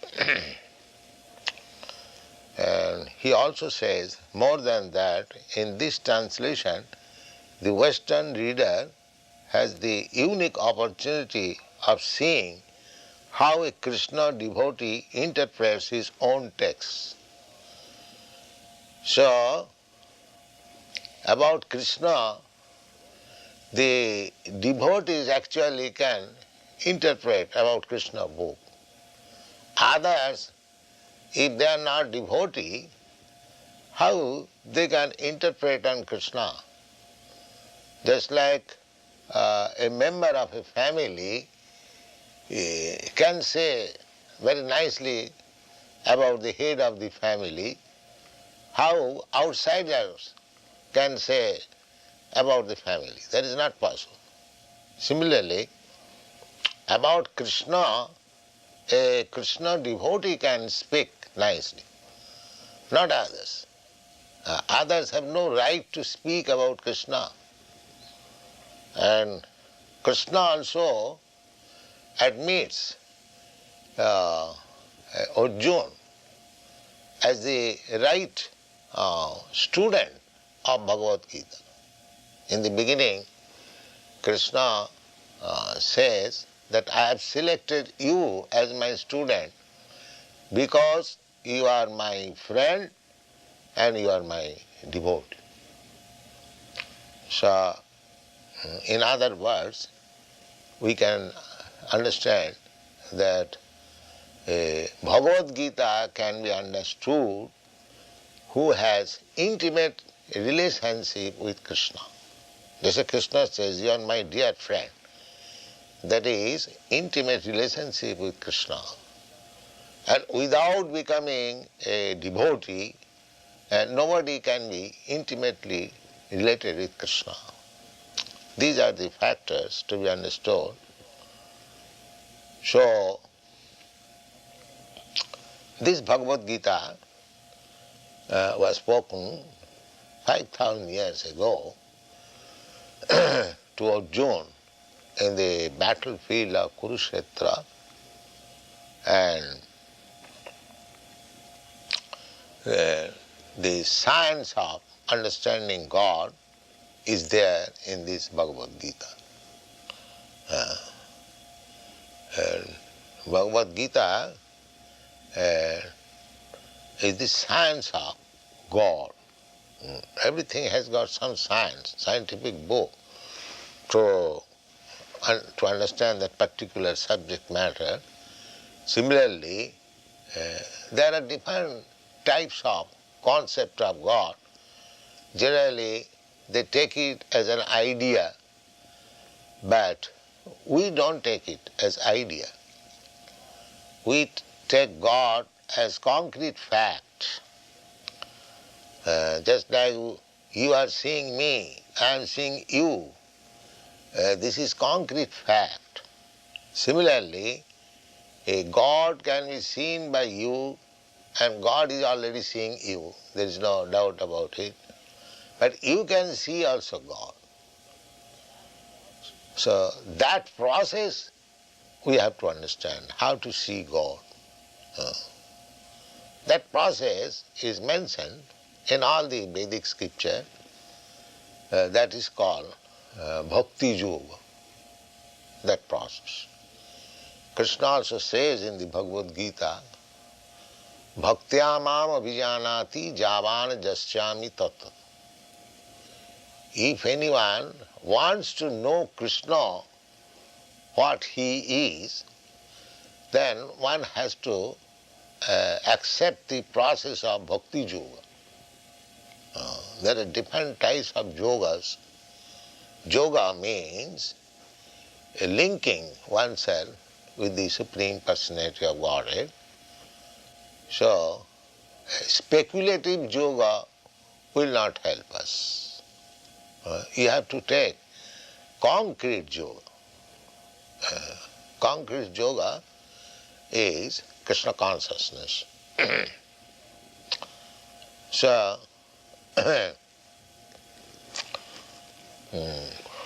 we have given our introduction of the Bhagavad Gita that one has to understand Bhagavad Gita as it is directed in the Bhagavad Gita. There is direction. How to read Bhagavad Gita. People are reading Bhagavad Gita without taking the direction.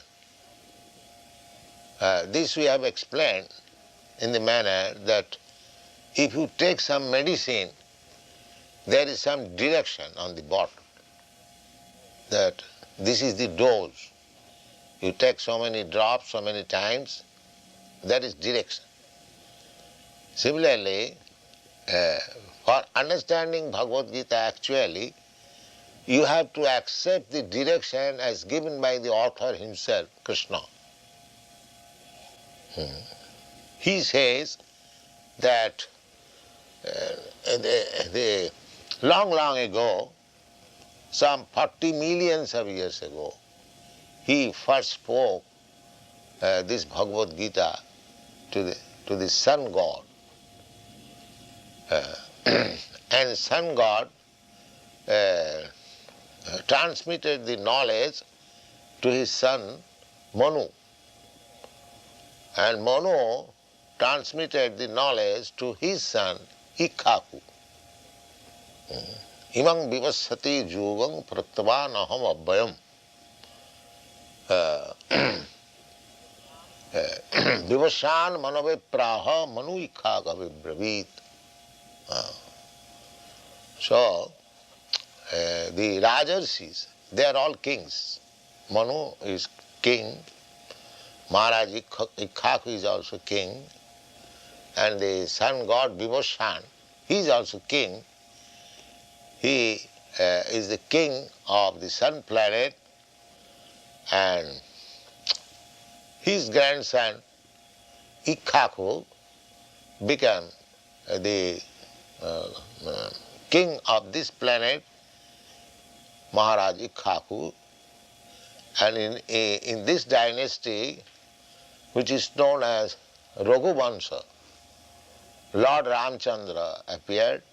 It is a very old monarchical family, Ikkhaku Vansha, Raghuvansha. Vansha means family.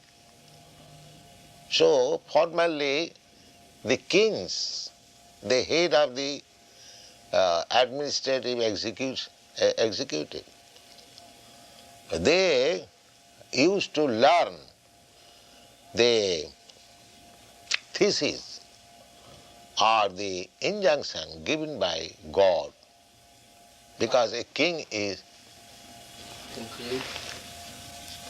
What happened with that? No, you cannot do like that. Now I conclude here, that's all.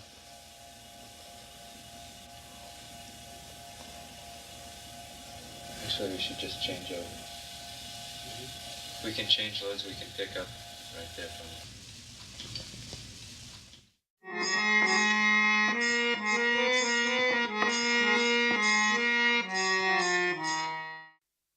Due to Chitsukananda's fervent devotion, he was able to get this beautiful temple in Mexico City across from Chapultepec Park and fill it with wonderful angelic Mexican devotees.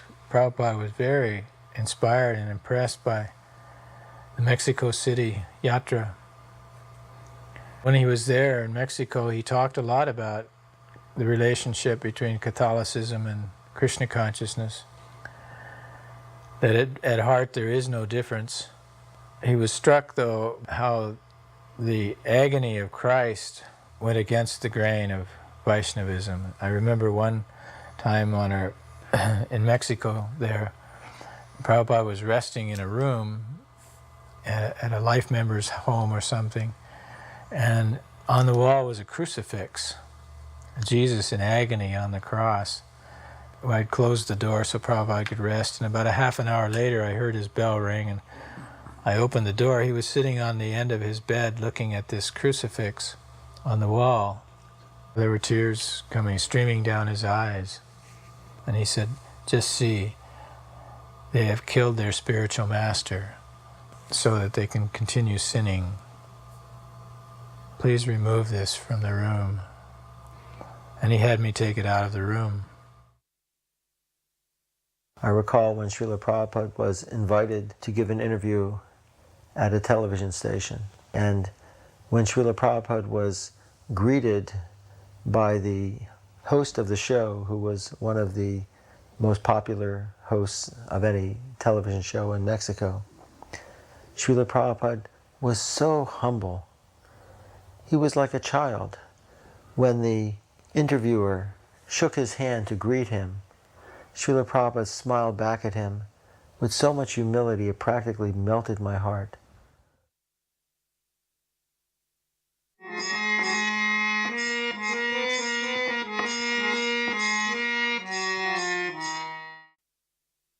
The short devotee who's wearing a white sari is Bhavatarini Devi Dasi. She was known to all of Prabhupada's disciples as Pishima, which means the father's sister in Bengali, because she was Prabhupada's sister. Pishima would come very often to the temple in Calcutta. That's me with my back to the camera. We were staying there too at that time. And she would bring prasadam for Prabhupada and for the devotees as well. She was a very gentle, kind, loving person. But there was a problem because Pishima cooked, as is traditional in Bengal, in mustard oil. And sometimes it would be hard for Prabhupada to digest her dishes, although they were very delicious. When Pishima heard about this problem, she said, "My brother can digest nails if he wants to." And on his side, Prabhupada once said, "Whatever my sister cooks, we have to eat. This is her display of love for me." And she had great devotion for her brother, not just because he was her brother, but also because he is such an exalted devotee of Radha Krishna. And Srila Prabhupada said that his sister was a devotee of Radha and Krishna from her very birth. Whenever we offered Pishima the respect that she so much deserved, she was very humble. She would say, "I'm a mere lady. I cannot give you anything. I cannot do anything for you."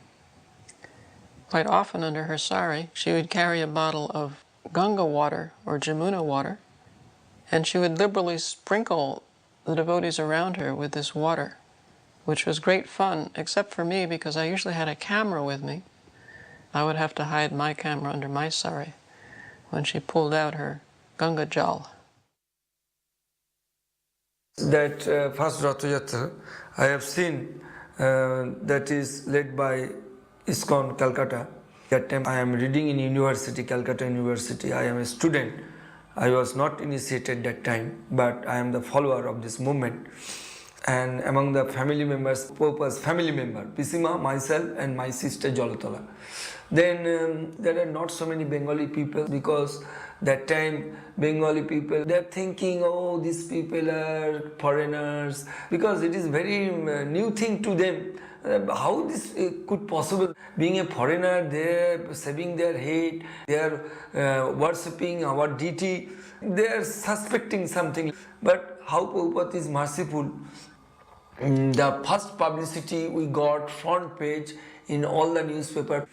They say this is the first time that foreign devotees are chanting and foreign devotees are going on the street with chariot. It is a miracle. And Prabhupada was very pleased. Prabhupada told us that every year you celebrate Rath Yatra, particularly in Calcutta, because Calcutta is a place where he started Rath Yatra at the age of 5. He was born in 1896 and he started Rath Yatra 1902. I met Prabhupada at the Shipriya Park Pandal program. Then I decided that I should take Diksha or initiation from him, because what I have heard from his lecture is melted my heart. So when I met Srila Prabhupada, he inquired my name and where I have come from, what do I study. So everything I told him, and he said, you please come to the temple every day, see the programs, and you join every day whether you like or not. And then I'll give you Diksha afterwards. And then Prabhupada said, are you happy? I said, oh, I'm so much happy, Srila Prabhupada. In the beginning, the mood was very nice. We are not so much rich, but we are pure in heart. We are very working hard, going to monument, esplanade to distribute. Even personally, once Jayapataka Maharaj told me, please come, and you are a Bengali. I am the only Bengali boy. So I every day used to go after my college over, then distributing book. And then when the people, Bengali people sees me, oh, you are a Bengali, you are foreigners, oh, maybe they are CIA. Then I told them why you are saying all these things, because their Guru Maharaj is Bengali. Oh, that Guru Maharaj is Bengali, is it possible? Yeah, you can come and see. And he was born in Calcutta. He went to abroad to preach this Krishna consciousness movement. Why not you are coming to our Calcutta temple? Then so many people are interested, Bengali people, they used to come and participate.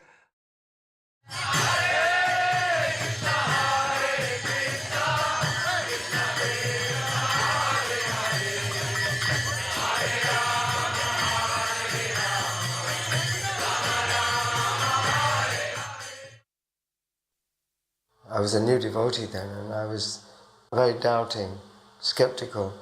The devotees were so enthusiastic. Prabhupada's coming. This Mundakini was always screaming, shouting, Prabhupada's coming, Prabhupada's coming. And I was thinking, who is this Prabhupada, you know? So then I was thinking, when Prabhupada came, I'll really scrutinize him and I'll test, see whether he's what I thought was, you know, genuine. And I was thinking, well, maybe he'll be like a larger-than-life kind of figure, a bit flamboyant, glamorous, and, you know, putting on a bit of a show. So then we were waiting inside, new bhaktas. So it was like a big build-up for us inside. And so we were watching the door, you know, I was thinking, what's he going to be like? So then the door opened and there was Prabhupada. And he's much shorter than I thought. And then I could see he was very composed. He wasn't in an emotional state. He's like a father when he comes back from work.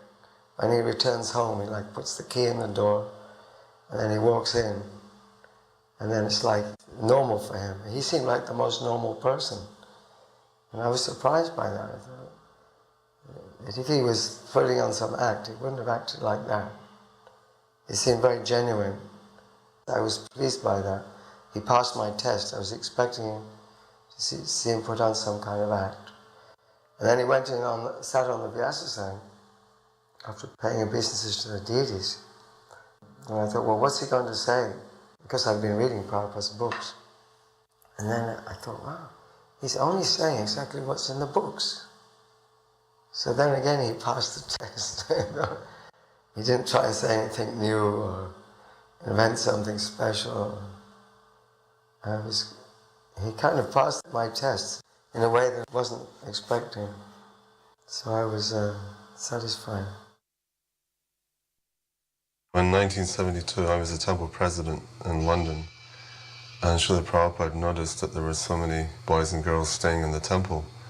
In fact, in the morning sometimes you'd have to step over sleeping bodies to get down the stairs.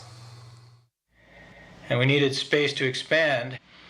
And of course, asking George Harrison to give us a place was the logical course, but we had a policy never to ask George for anything. So during the spring and summer of 1970, I was living at George's new 38-acre estate in Oxfordshire, Friar Park. And I would often mention how crowded we were at Berry Place. And he would say, well, maybe I can do something about that. But it was only when Srila Prabhupada himself came out to Friar Park one day, and we were walking around these huge grounds, and George said to Srila Prabhupada that he thought that a place like this, and he waved his arms around, was needed for us. Here we're looking at one particular property called Runnymede Park, which is very close to the River Thames.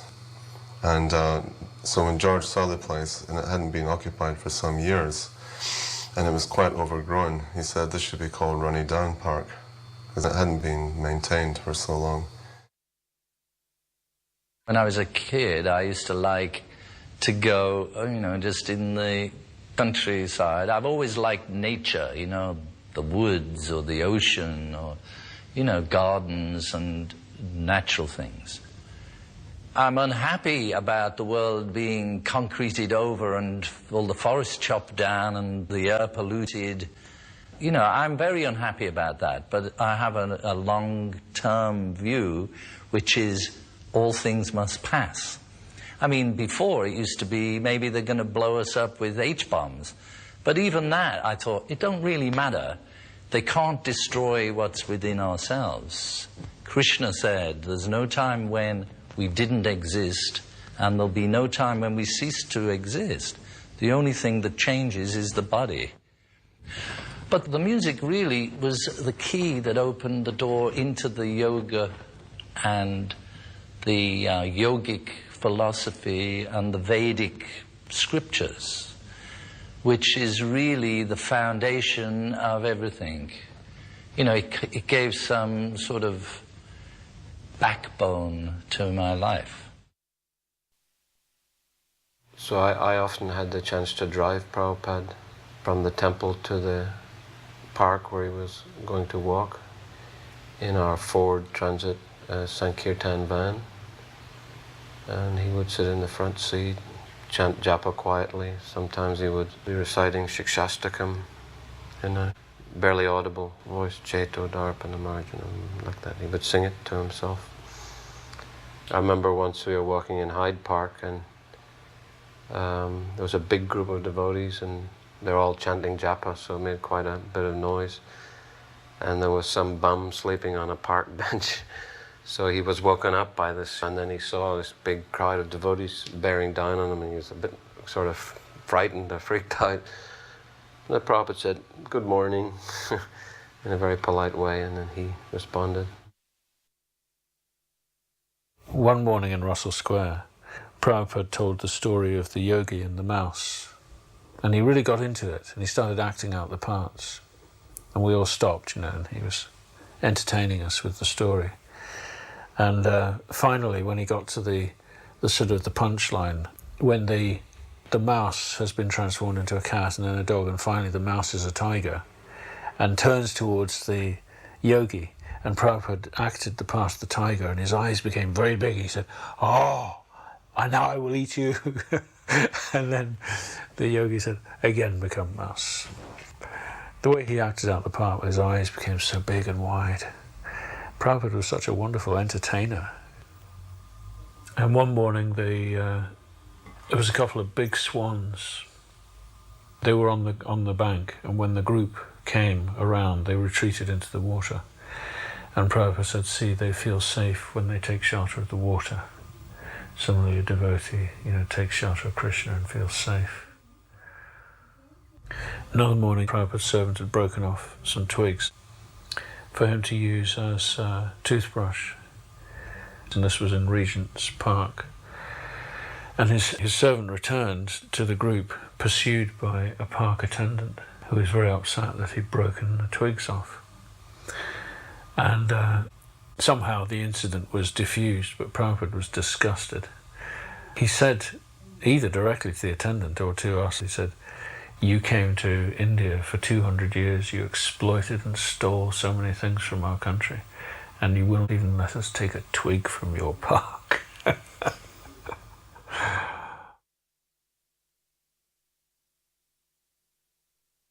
When he came to Bury Place and saw the deities, he was always very encouraging. He used to say things like, "Krishna's very happy here, thank you very much," and just like nod and smile, just a little something that actually kept us going.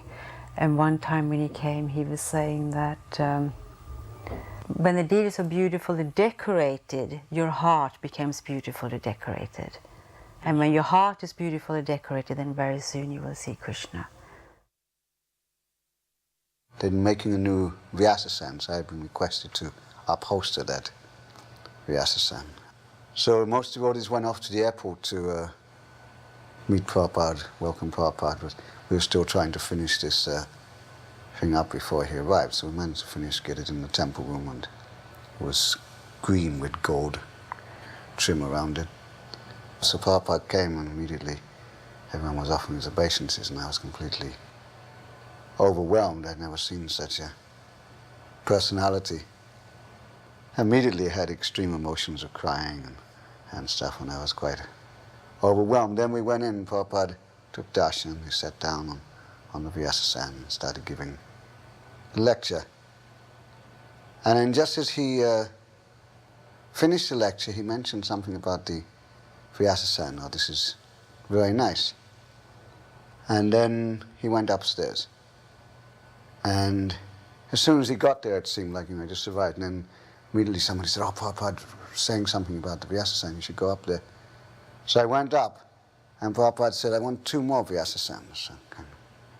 He said, "Yes, they should be small size, because every day Lord Brahma and Narada Muni come here for the evening artik. And there should be a Vyasasan for each of them. It should look identical to my one, small size." So I think we finished them in that same day, and next morning they were placed there. So Prabhupada was very appreciative the next day. He said, yes, they should always be here next to Radha Landaneshwar. And he told everyone, every day Lord Brahma and Narada Muni come here for the evening artik. We went down early to Marble Arch to help decorate the cart. And Prabhupada arrived.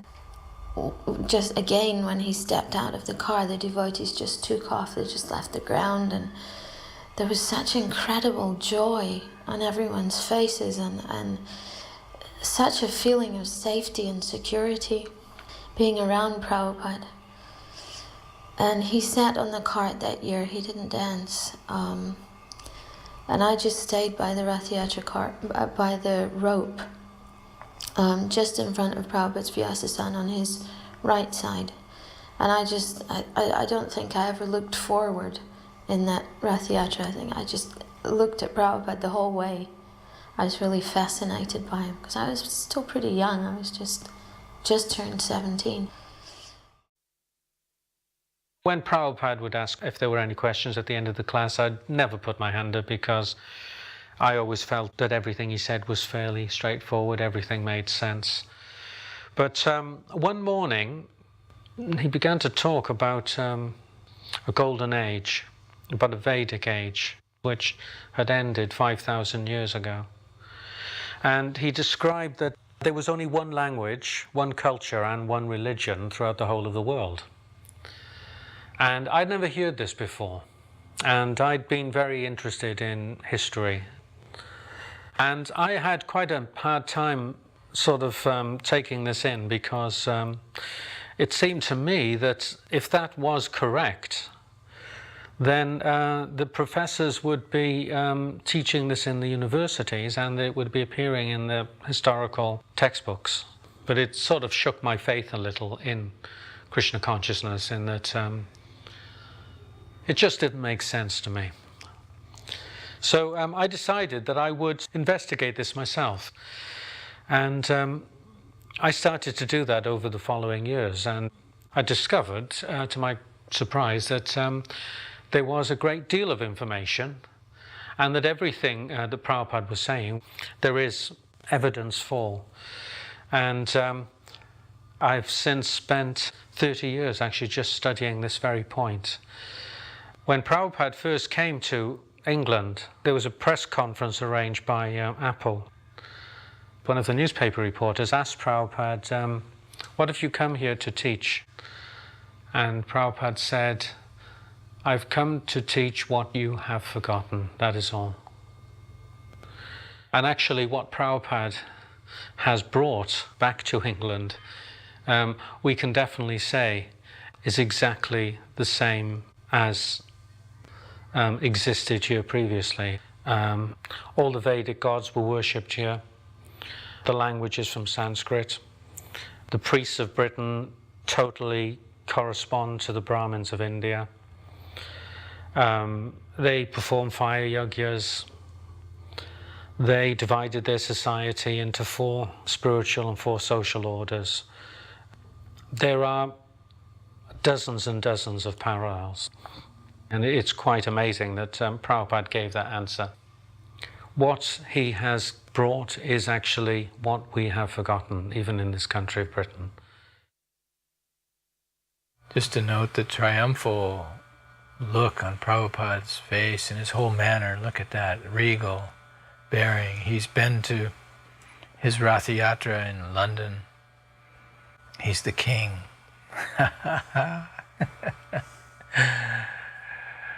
Oh, we did everything in our power to make the situation around him so that he would appear as a king. If you look at the faces of the devotees, they all look tense and sort of pensive and sad and anxious because, Prabhupada's leaving, and he's been staying in London for 5 or 6 weeks, and now suddenly he's going. And it's a very sad moment, actually. I mean, a lot of people will be bursting into tears once he's gone, I think. Some of them might already be tearful.